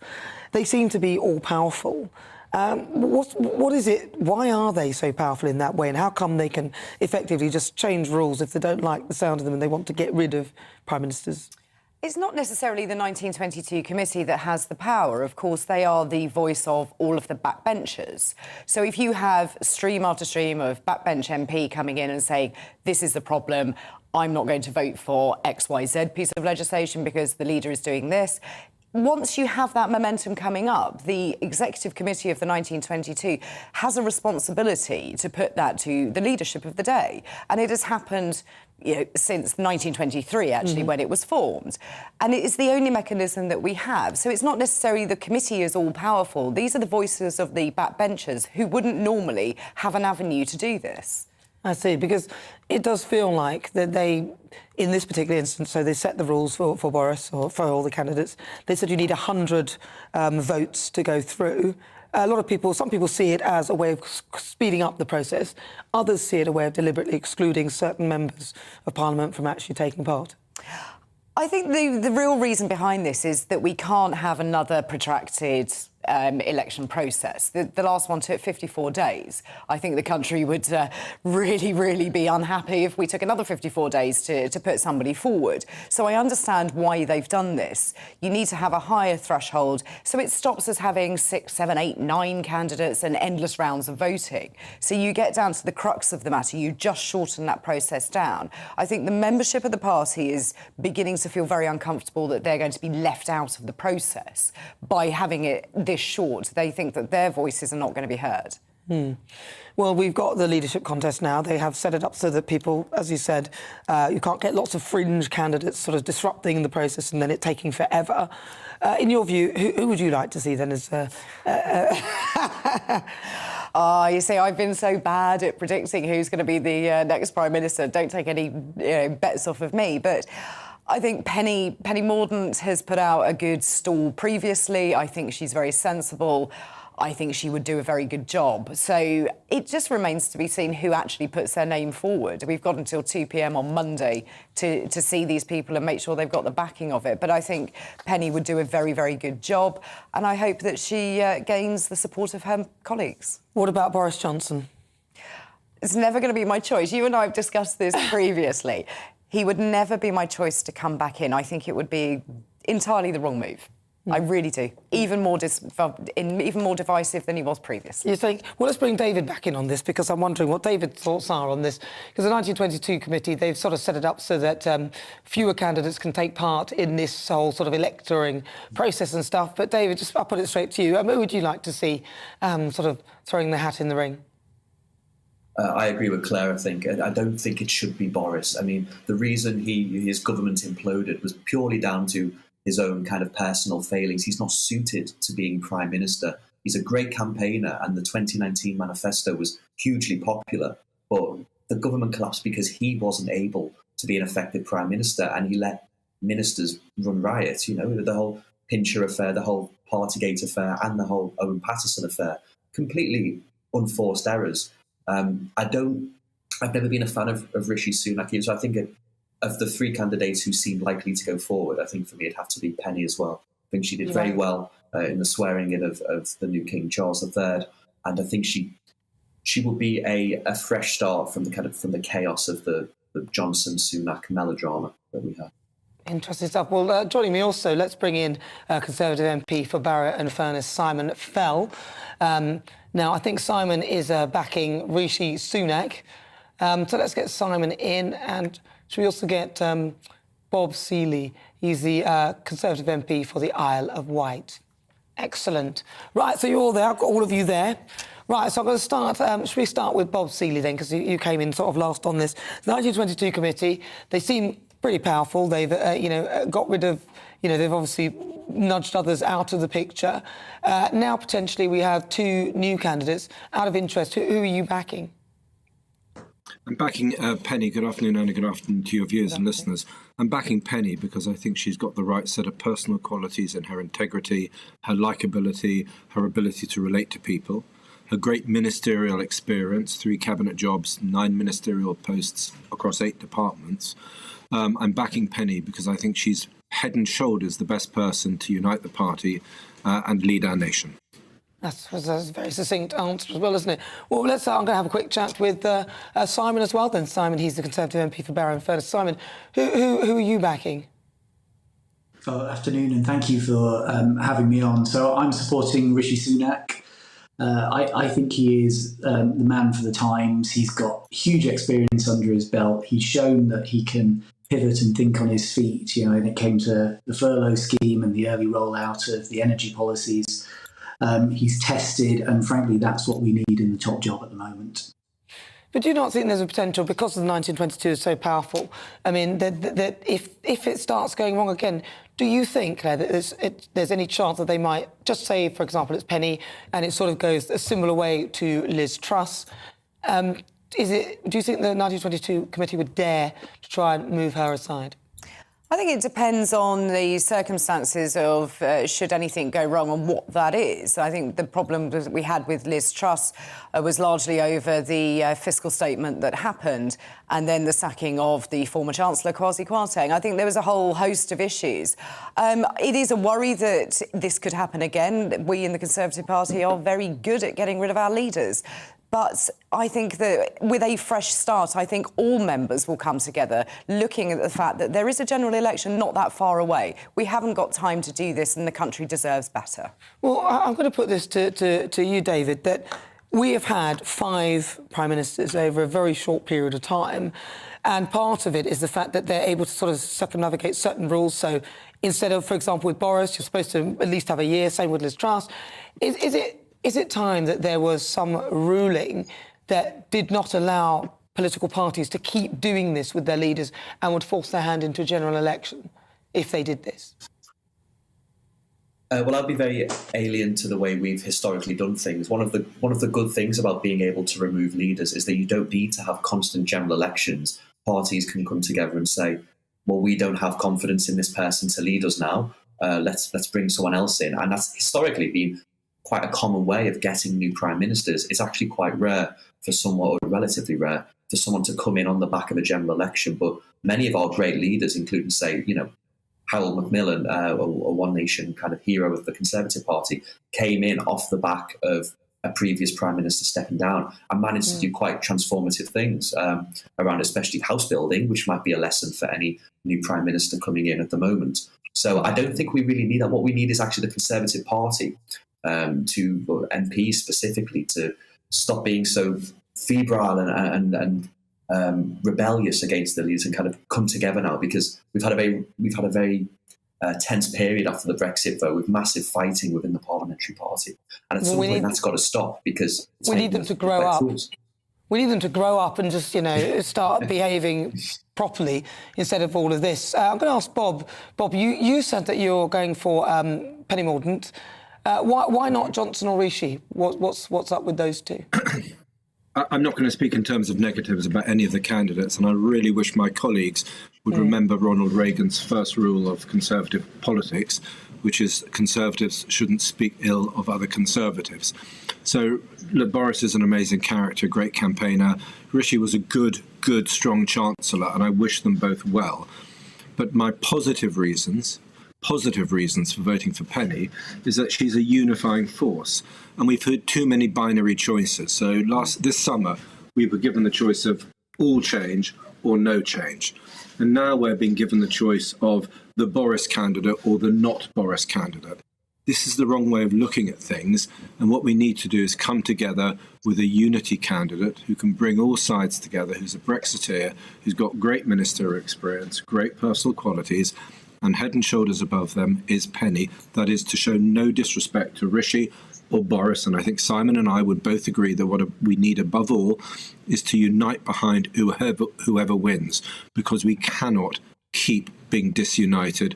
We have to find a leader and we have to support them. I just think for me, the best leader on option, the best leader on offer is Penny. Well, we didn't have time to speak to you there. I'd love to get your view on it, but we'll have to move on. Thank you so much for joining me. Dr. David Jeffrey, he's a politics lecturer at the University of Liverpool. Also, Claire Pearsall joining me in the studio, Conservative councillor. And also, we've got Simon Fell, he's there in Borough and in Furness, Conservative MP, and also Conservative MP Bob Seeley from the Isle of Wight. Thank you so much for joining me. So that's Friday Focus, the 1922 committee, and also all the potentials joining the leadership race. Coming up, it's the Great British Debate this hour. I'm asking, are there any viable alternatives to the Conservative government with the general election potentially on the cards? What other choices do the public have? Labour MP Barry Gardiner and Reform UK's Richard Tice will be putting their party's politics up for discussion after this short break.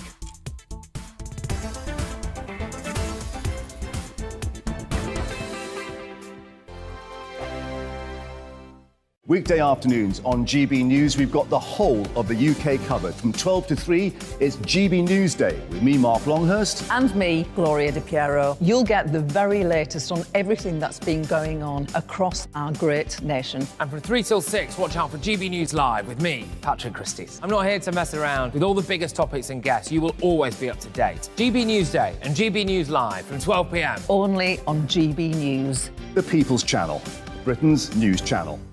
Hello there, it's Eamon Holmes here from Breakfast on GB News. We're not just on your television and your screens, you know. We're on DAB plus digital radio, so you can listen to your favourite shows on the move. If you've not yet listened to GB News Radio, it's very simple. We're on your radio player and tune-in apps, on your smart speaker, phone or tablet, or online at gbnews.uk. Take us with you wherever you go. GB News Radio. You never have to miss a moment of the People's Channel. Join my show, Farah, 7 p.m. till 8 p.m. Monday through Thursday. And there you will get opinion, analysis, debate, and I'll cover stories that nobody else dares to touch. You've been cancelled. Join the club. Oh, my goodness me. And then for the last 15 minutes, talking pints.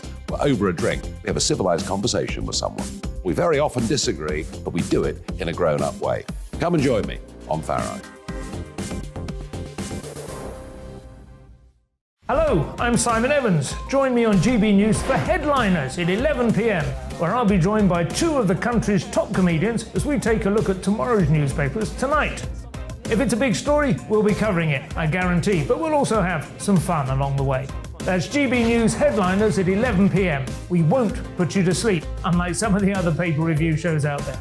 So join us, 11 p.m, 7 nights a week.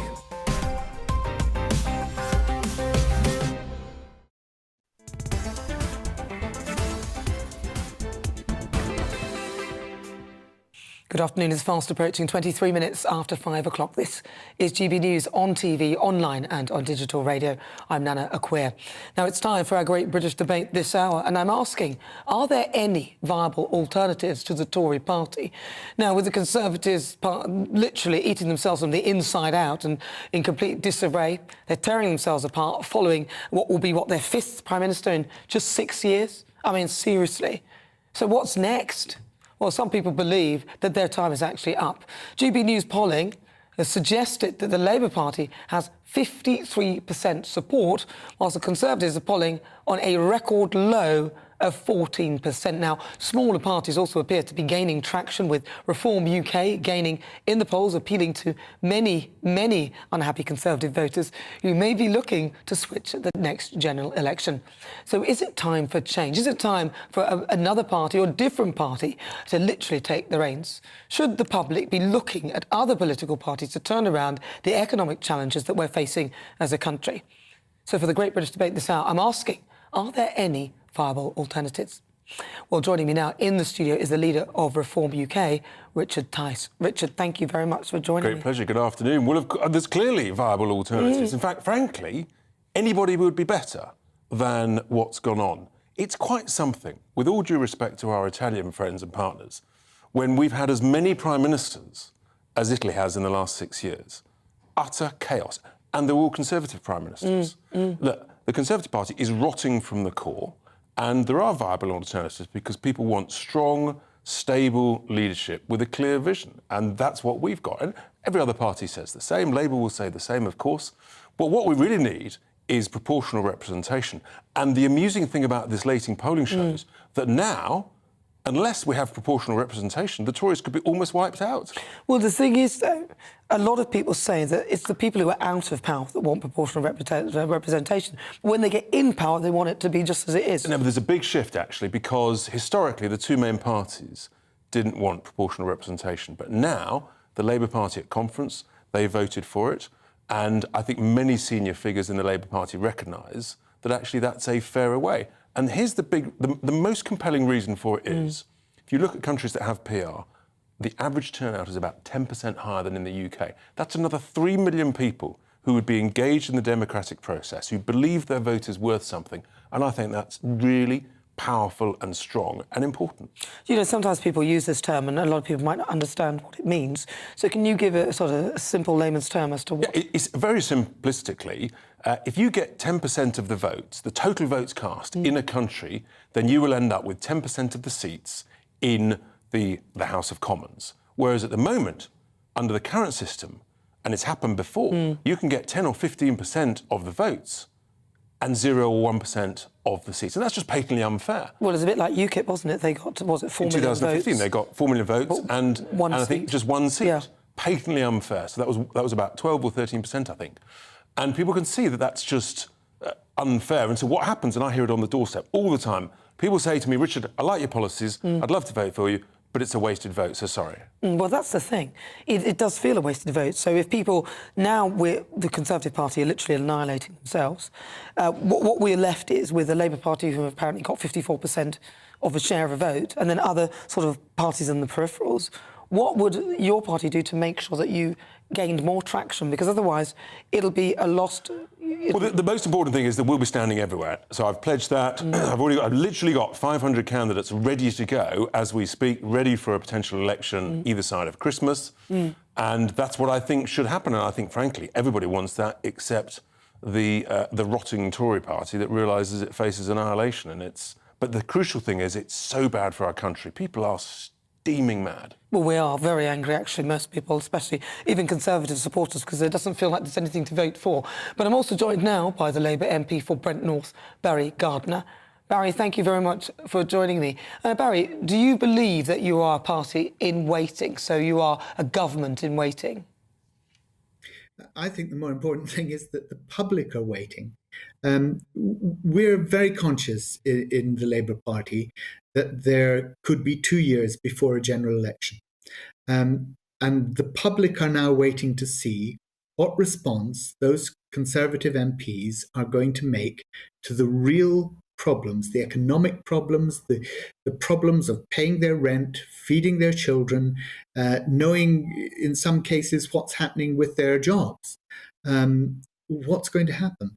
So I think we're all waiting to see what those Conservative MPs decide. It's not about the Labour Party, it's about them and it's about the country and it's about what they're going to do to sort out the mess that they've created. If Boris comes back, because it did feel as though the Labour Party was somewhat afraid of him because he just has this wonderful pull that can draw people to vote for him despite some of the things that he's not great at. But are Labour at all worried if he returns that it could affect the Red Wall voters in a negative way? I'm not worried, but the point is we have to be able to put forward our policies, show the people in this country that we have the vision for a future that they find resonates with them, that they can see some real purpose to for their lives. And that's what's really important.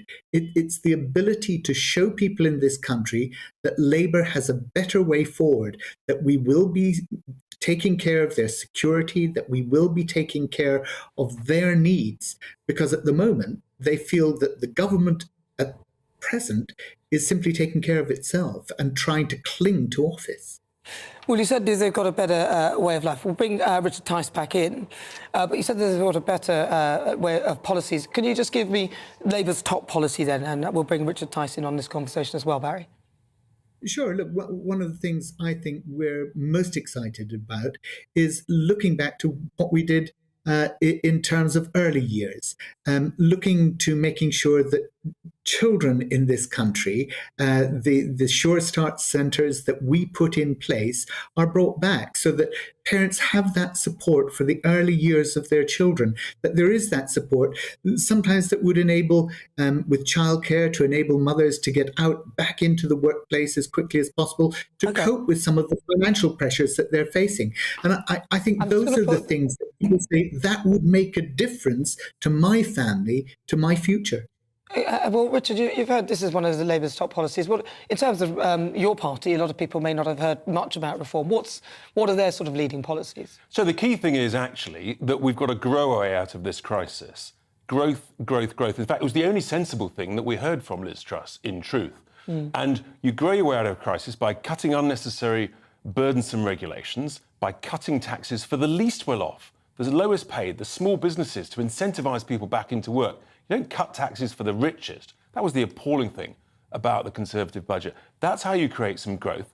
And then we've got to have a cheap, reliable source of British energy. We've got a century's worth of cheap British energy treasure under our feet, whether it's coal, whether it's oil, whether it's gas. If we use that, that drives everything. That would make our manufacturing sector more competitive. It would make our steel industry more competitive. Barry's laughing. He's laughing. Barry, why are you laughing? Why don't you want our steel industry to be competitive? Why don't you want our manufacturing industry to be competitive? Barry, what's your policy? Because we've heard of Great British Energy. Tell me more. Let me just explain. Here we find that we have a problem because we are so dependent upon fossil fuel. Richard's answer to that is... Well, what's your answer to it? I heard Richard's answer. Barry, what's your answer to it? Because we haven't got much time, so I don't want to repeat what he said. My answer is very clear. And that is what we need to be doing, is we need to be investing in the cheapest source of electricity that is available to us. Which is probably fossil fuels, isn't it? Is onshore wind. Barry, there are 23 million gas boilers in this country. They don't work on electricity. I'm sorry.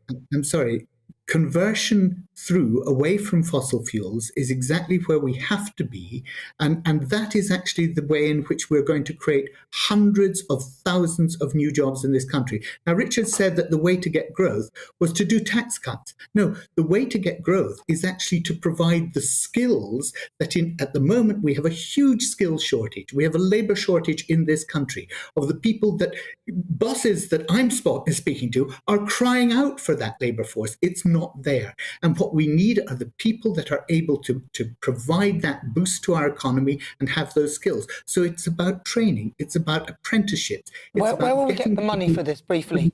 Just out of interest. That's the way you grow the economy. So briefly, how would you get the money for this training? Very briefly, you've got about 20 seconds. Well, actually, it used to be that companies trained their own people. That was the way it used to be. But of course, we can encourage that, and government can incentivize that through tax breaks for companies that do. But we should be doing that because that's the way, actually, from the bottom up to grow the economy. You do not get growth in the economy simply by taxing, by giving tax cuts to the richest people. I said for the lowest paid, the least well off, and small businesses. Don't misquote me. That's really important. I didn't quote you at all, Richard. I didn't quote you at all. I was simply saying that what this government has done was not the way to get growth, and the way to get. So you don't want the lowest paid to have more money in their pocket? Skills base in the economy that is going to grow our economy and allow us to prosper as a country. Well, listen, we need a government that's committed to doing that. Well, listen, it's really good to talk to you. Barry Gardner, thank you very much. And also Richard Tice, really good to see your vision. There may well be an alternative to the Conservative Party. Of course, there could be Reform UK or maybe even the Labour Party. Who would you vote for? Who gets your vote? This is GB News on TV, online and on digital radio. I'm Nana Akua. Now, on the way, we'll continue with our Great British Debate this hour. I'm asking, is there a viable alternative to the Tory party? You'll hear the thoughts of my panel, consultant editor at the Daily Mail, Andrew Pearce, also broadcaster and journalist Danny Kelly. But first, let's get your latest news headlines with Polly Middlehurst.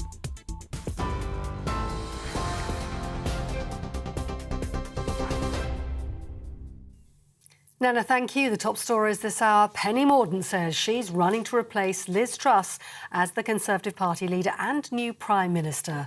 The Commons leader made the announcement on Twitter earlier on this afternoon, saying she hopes to unite the country, deliver on her party's pledges and win the next general election. Mordaunt has the backing from former Cabinet Minister Andrea Leadsom. Well, the Defence Secretary Ben Wallace has ruled himself out of the Tory leadership race as speculation grows over whether Boris Johnson will make a comeback. The Business Secretary, Jacob Rees-Mogg, was the first Cabinet Minister to back Boris, with Levelling Up Secretary Simon Clarke following suit. Meanwhile, in the last half hour, the Chancellor Sajid Javid has come out in support of Rishi Sunak. Those vying for the Tory party leadership place will have to secure 100 nominations from the party's 357 MPs.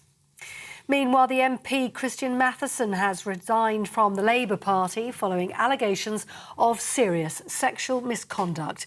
It's after the party suspended his whip and asked him to stand down. An independent parliamentary panel had recommended he be suspended from the Commons after the Commissioner for Standards upheld 2 allegations against him by a former member of staff. And in the United States, Donald Trump's former advisor, Steve Bannon, has been sentenced to 4 months in prison and fined more than £5,800 for contempt of Congress. The right-wing strategist is refusing to cooperate with lawmakers investigating the riots at the US Capitol Hill building by a pro-Trump mob last year. And here, human remains found in a loft at a property at Milton Keynes have been identified as those of Leah Croucher.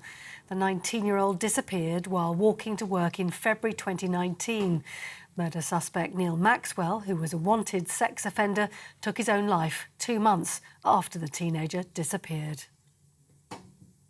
Those are your headlines. You're up to date on TV, online and on DAB+ radio. You're with GB News, where now it's time to go back to Nana Akua. Well, after the break.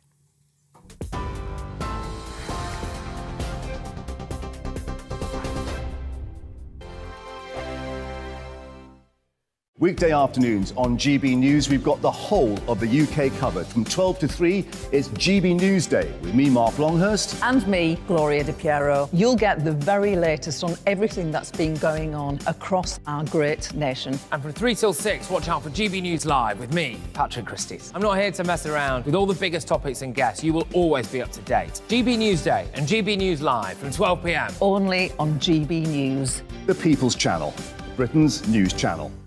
Hello there, it's Eamon Holmes here from Breakfast on GB News. We're not just on your television and your screens, you know. We're on DAB plus digital radio, so you can listen to your favourite shows on the move. If you've not yet listened to GB News Radio, it's very simple. We're on your radio player and TuneIn apps, on your smart speaker, phone or tablet, or online at gbnews.uk. Take us with you wherever you go. GB News Radio. You never have to miss a moment of the People's Channel.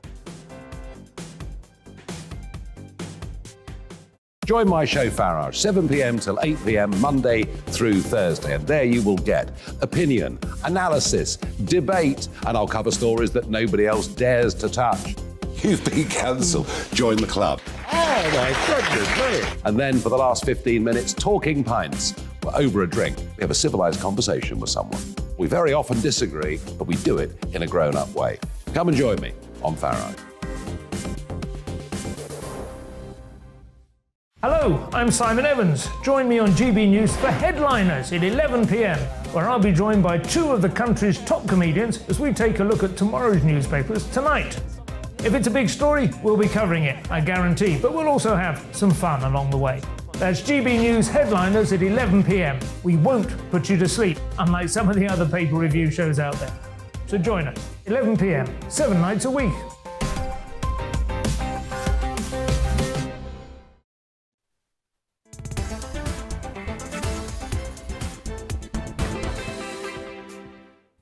Good afternoon. This is coming up to 39 minutes after 5 o'clock. This is GB News. We are the People's Channel. I'm Nana Akua.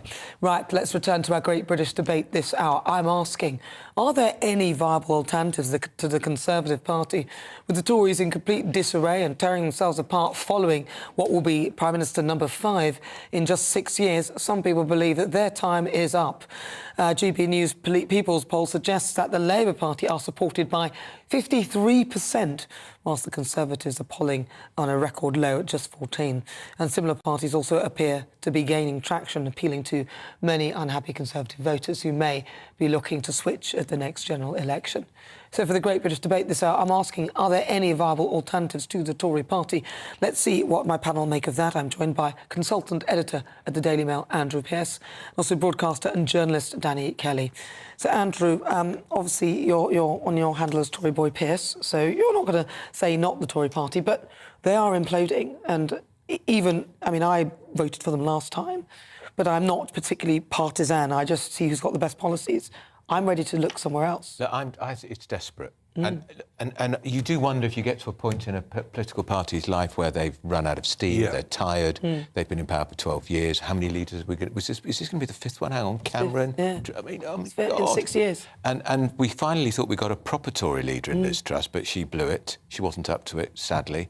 Some of that budget was rather good. You're losing patience with them. They shouldn't have thrown Boris under a bus. They should have stuck with him.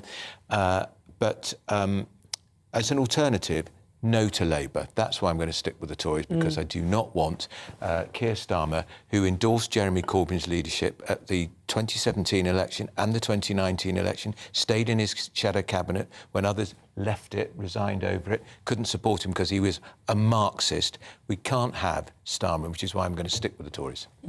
I'm going to slightly, not often do I disagree with my learned colleague and friend from the Daily Mail, but today I'm going to slightly disagree a little bit, because earlier on we were talking about the importance of forgiveness. We were talking about Boris Johnson's made some mistakes, he's contrite, allow him a second chance.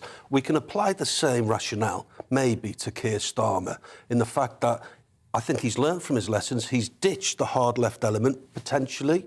They stood up at the Liverpool conference and sang the national anthem, which would be repellent to the real hard left, the globalists, the open door policy people. So I think Tony Blair's great success was that he was classed as a Conservative by the hard left. He was classed as a blue, if you like. But he was in power he got 3 elections. He won 3 elections. So I think there is a viability about the new Labour Party. There's a difference, though, Danny. Tony Blair was charismatic, telegenic. Keir Starmer is not charismatic. He's not telegenic. He's dull as ditchwater. He could be like Liz Truss. She was quite dull. And I met him recently at a social event. He said, "Why are you all so awful about me?" I said, "Well, think about it." Yeah. And I said, "You're a bit dull. You're a bit dull." And I talked to him, and having talked to him one-to-one, I thought, God, he's even duller. He's even duller than he looks and comes across. You sure that wasn't Madame Tussauds? Very nice. You were just asking a wax He's very nice. Very nice. But you don't have to being a good Prime Minister, you don't have to be nice. No, and also we're talking about personality politics, which is why Boris Johnson won so many people over. So removing the personality politics from it, and to address your question, I think Labour can be potentially viable. We were listening to Khalid Mahmood, a fabulous local MP in Perry Barr. His constituents love him. You were right to say he didn't really address some of your questioning about policies. He did say, to be fair to Khalid, he did say that there was a windfall tax that they wanted to introduce. Well, there's a policy for you. I think he referred to the nationalisation of British Energy. There's a big policy statement for you. But generally speaking, Andrew was right. It was very wishy-washy. He came up with 2 decent policies. It's getting to the stage, like you, Nana, I could become a floating vote. Well, I could easily, but I need to know the policies, and I'm not comfortable with the answer. Oh, well, when we're in power, then we'll know the situation, then we can have them. No. Just nail your colours to the mast. What am I going to be voting for? It's like somebody giving you an empty suitcase and saying, buy this suitcase, don't worry about what's in it. You don't know what's in it. Is it empty? I'm not going to buy the suitcase unless you tell me what the contents are. It could be empty, for goodness sake. You see, this is the classic what they're doing. They're buying to that old dictum that oppositions don't win elections, governments lose them. So Starmer has been standing back, just watching the Tories screw up again and again. And let's face it, they've been screwing up consistently. But in that time, they should be beavering away, coming up with really eye-catching policies. They should be coming out with things to incentivise, give us charisma, and make us feel... They're going to set up a British energy company. What's that going to do then? And also, what's it going to do? They've come up with the decarbonisation by 2030, which they later clarified was of electricity. Yeah. But then I'm like thinking, well, net zero is expensive. How expensive is this? I know. And how realistic is it as well? So, and that's that Ed Miliband's influence, and that worries me how big a player he'll be in a Starmer cabinet, because he's been rejected once by the electorate in 2015. Well, they picked the wrong brother. Yeah, and again, it was to do with charisma. The other brother was a little better looking as well. I don't want to say, but he was. And the way, I don't mean to do you remember how he ate the bacon sandwich? The train station. And then he tripped off the stage. I know. Tripped off the stage. And it was so bad. His chief of staff actually took the bacon roll off him because he could see how many... even the dreadful BBC ran that because it was so awful. You see, that's the thing. So these things matter. It matters. I mean, we can't help it. We are shallow. That is life. But as ever, this show, it's nothing without you and your views. Let's welcome some of our great British voices. This is your opportunity to be on the show and tell us what you think about the topics we're discussing. And today, I'm joined by 4 of my great British voices. Let's start with Brian Dugan. He's joining us. I don't know whether he's actually in Edinburgh. Are you in Edinburgh this time, Brian? I'm in Solihull, Nana. I've moved from Scotland. He never is where he says he is. He moves around. I thought that woman Sturgeon was doing enough damage, so I had to leave. Very good, very good. So what do you think then? Are there any alternatives to the Conservative Party? And if so, are they viable? Well, it's a good question, viable being the key word. And let's hope that there's a viable alternative, because in just over 40 days, Liz Truss and her government have wreaked havoc on the economy, trashed the Tories' reputation for competence, put the Labour Party into a 30-point lead in the polls, and let's be frank, all but lost the next general election for the Tory party. So in terms of a viable alternative, I think Labour have moved themselves into position.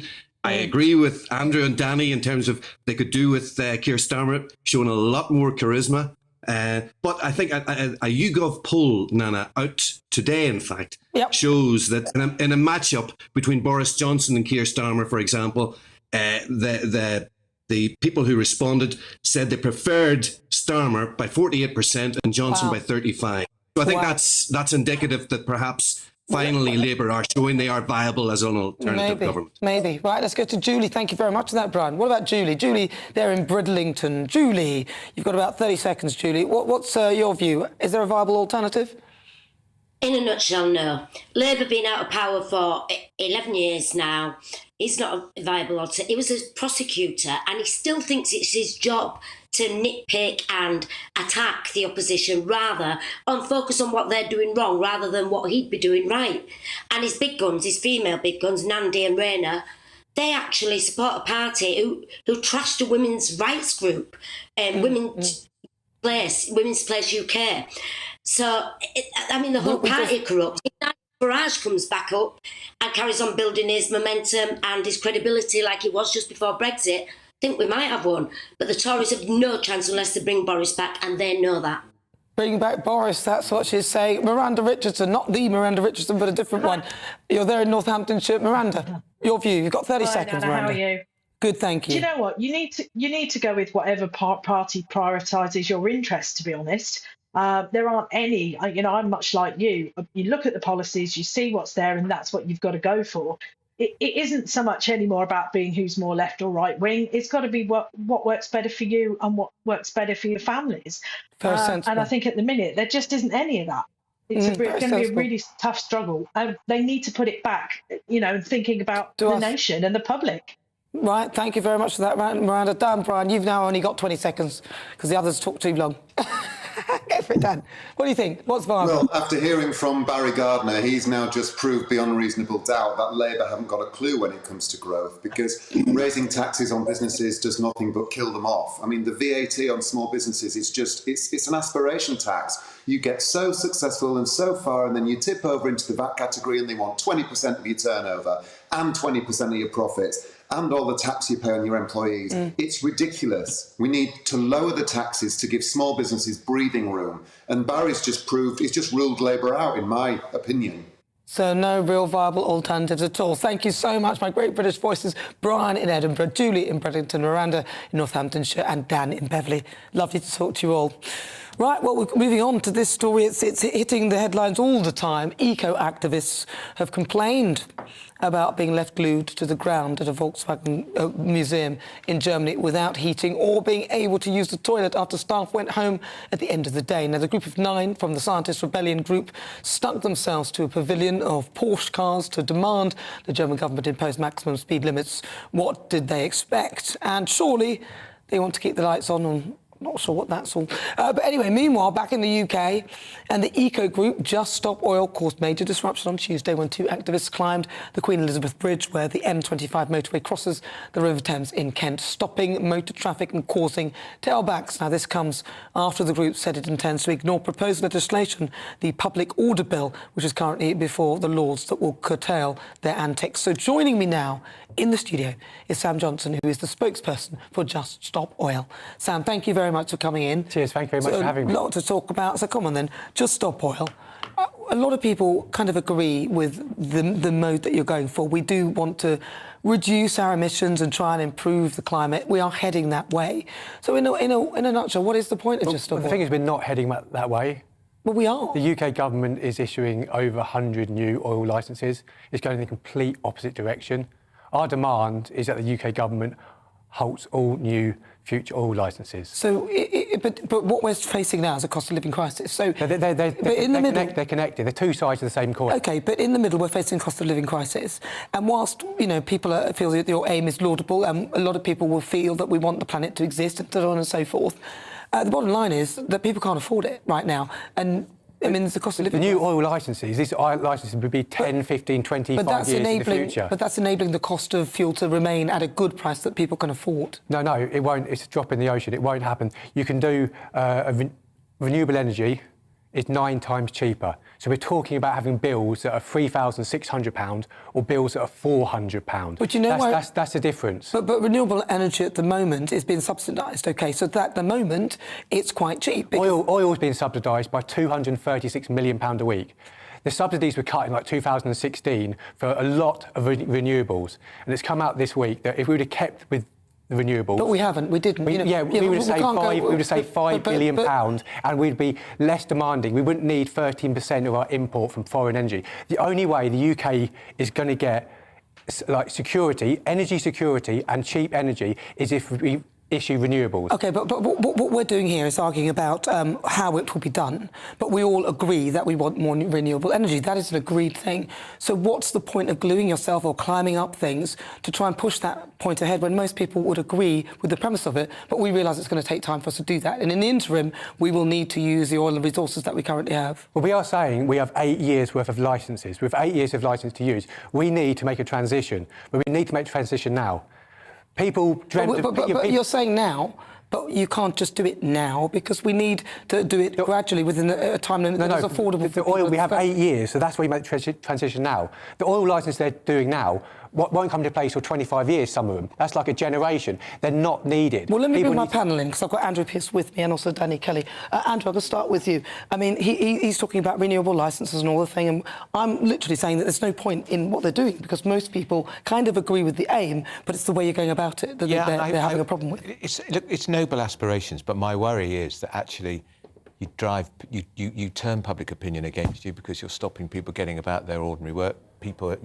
Ambulances have been turned around, fire engines have been turned around, people who are self-employed can't get to work. It's causing huge disruption. You've got to take people with you, and you're not. You're alienating them. I understand, and we absolutely... No, you don't, because you keep doing it.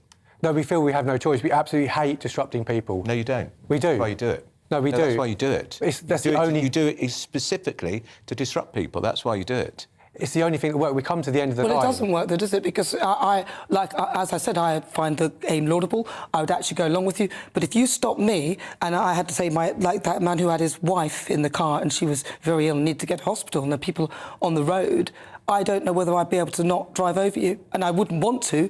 But I was sorry. I'd look at my. I hope you wouldn't. No, but I wouldn't want to because you seem like a nice guy. But I'd look at my child or my person in the car and think, I'm sorry, but I know where my loyalties lie. And that's what we're worried about. People will do things they didn't want to do as a result of that. And it's not that they don't agree with you. It's just that people will lose their rag, and that's not a good thing. Well, the truth is, people have tried. As long as I've been alive, people have been trying to get this sorted. We've known what's happened. The oil companies and governments have known what's happened. It's been a massive deception for my whole lifetime. And basically, everyone's tried everything. We've got to this point because nothing else Well, worked. you could try something different than that, Danny. I don't hate you. I've never met you, but I hate your actions. I think you should be thoroughly ashamed of yourselves on occasion. I was reading in the papers that potentially the disruption at the bridge caused massive tailbacks that caused a fatality, an accident, because the ambulance services couldn't get through. I think that your actions remind me of the 1980s, the David Koresh disciples, the Branch Davidians, the Waco siege. Well, can I just say it didn't cause a fatality, though, just so you know. Well, the papers are speculating that the ambulance couldn't get through. I'm going to clear that up for you. Sure, but nevertheless... So we're just going to come back to the point that whilst a lot of people agree with you, the way you're doing it, is there not a better way that you could do it to get the right support and get the right thing behind you? Get the If everybody that agreed with our demand and the message... Not everybody could agree, but the majority probably do. But everyone that does agree, if everyone agrees, whoever agrees that we just end fossil fuels and we should transition now, if they come out en masse and peacefully demonstrated outside Westminster, this would end overnight. We would be able to make the transition. Yeah, but what you're asking, to be honest, is an unrealistic expectation for everybody to do that. But I respect what you are doing, but I just wish you'd do it in a different way. Thank you so much for joining us. It's really good to talk to you. And, you know, if you just stop oil, it's a laudable aim. But I think if you could think of a different way of doing it, you might garner the support. There's no other way. That's why we're doing it. There's always a different way. There's always a different way. Thank you so much for joining me. Cheers. Thank you for having me. Thank you so much. That was, of course, Just Stop Oil. Great to have them in the studio talking to us. We need to have reasoned debate about this rather than us all resorting to tactics of the nature that we currently see. So on today's show, I've been asking, is it time to let the people decide? And according to our Twitter poll, 55% of you say yes, 45% of you say no. That was with regard to a general election. Thank you so much to my panel, consultant editor at the Daily Mail, Andrew Pearce, also broadcaster and journalist Danny Kelly. And thank you to you at home for your company. I'll be back tomorrow at 4 to discuss the top stories with broadcaster and columnist Lizzie Cundy and also political commentator Albi Amankona. And also make sure you tune in because I'll be speaking with the singer on and Strictly Come Dancing star Matt Gott here. And that's Matt Gott. I was doing so well up to that bit here at GB News. Make sure you join me. Up next, it's Dubes & Co with Emily Carver sitting in. I'll see you tomorrow at 4. Enjoy. Alex Deakin here with your latest weather updates. The weekend will stay mild, but there will be plenty more showers. Having said that, much of the south will have a dry day tomorrow. Far from dry out there, though, at the moment. This big area of low pressure dominating things. Plenty of isobars on the chart. It's blustery, and there are bands of showers crossing the country. Some of them pretty lively as well. Heavy downpours crossing the Midlands, spreading into eastern England, where it's been mostly dry so far through the day. But those downpours will be quite heavy. Could make a lot of spray and surface water on the roads. More showers to come through the evening and night across northwest England, North Wales, Northern Ireland, spreading into southern Scotland. But much of the south does become dry through the early hours, and everywhere it's going to be mild, double digits almost across the board. So it won't be a cold start to Saturday, and for a good chunk of England and Wales, it'll be a fine start. It's not as windy as today, with some decent spells of sunshine. There will be outbreaks of rain across Scotland and Northern Ireland, but even here, parts of the east of Northern Ireland, central and southern Scotland should brighten up through the course of the afternoon, and some brightness across the Highlands as well. And it's going to be mild as well. Temperatures with a bit of sunshine in the south, 18, 19 degrees. Showers will return to southwest England through the afternoon, and then those showers spread north across Wales during the evening and become much more widespread as we head into Sunday. It'll be another pretty mild night, but the showery rain on Sunday could be quite heavy, especially early on over parts of central and the eastern England. This band of rain then marches northwards into parts of Scotland and Northern Ireland. Some brighter spells follow, but also we'll see more showers developing through the afternoon. It'll be breezy as well by the end of the day with that southerly wind picking up, but with southerly winds, it means mild air. So again, temperatures will be above average even when it's raining. And in the south with a bit of sunshine, 18 or 19 Celsius. As for next week, if you're on half term, it stays mild, but it also stays fairly showery.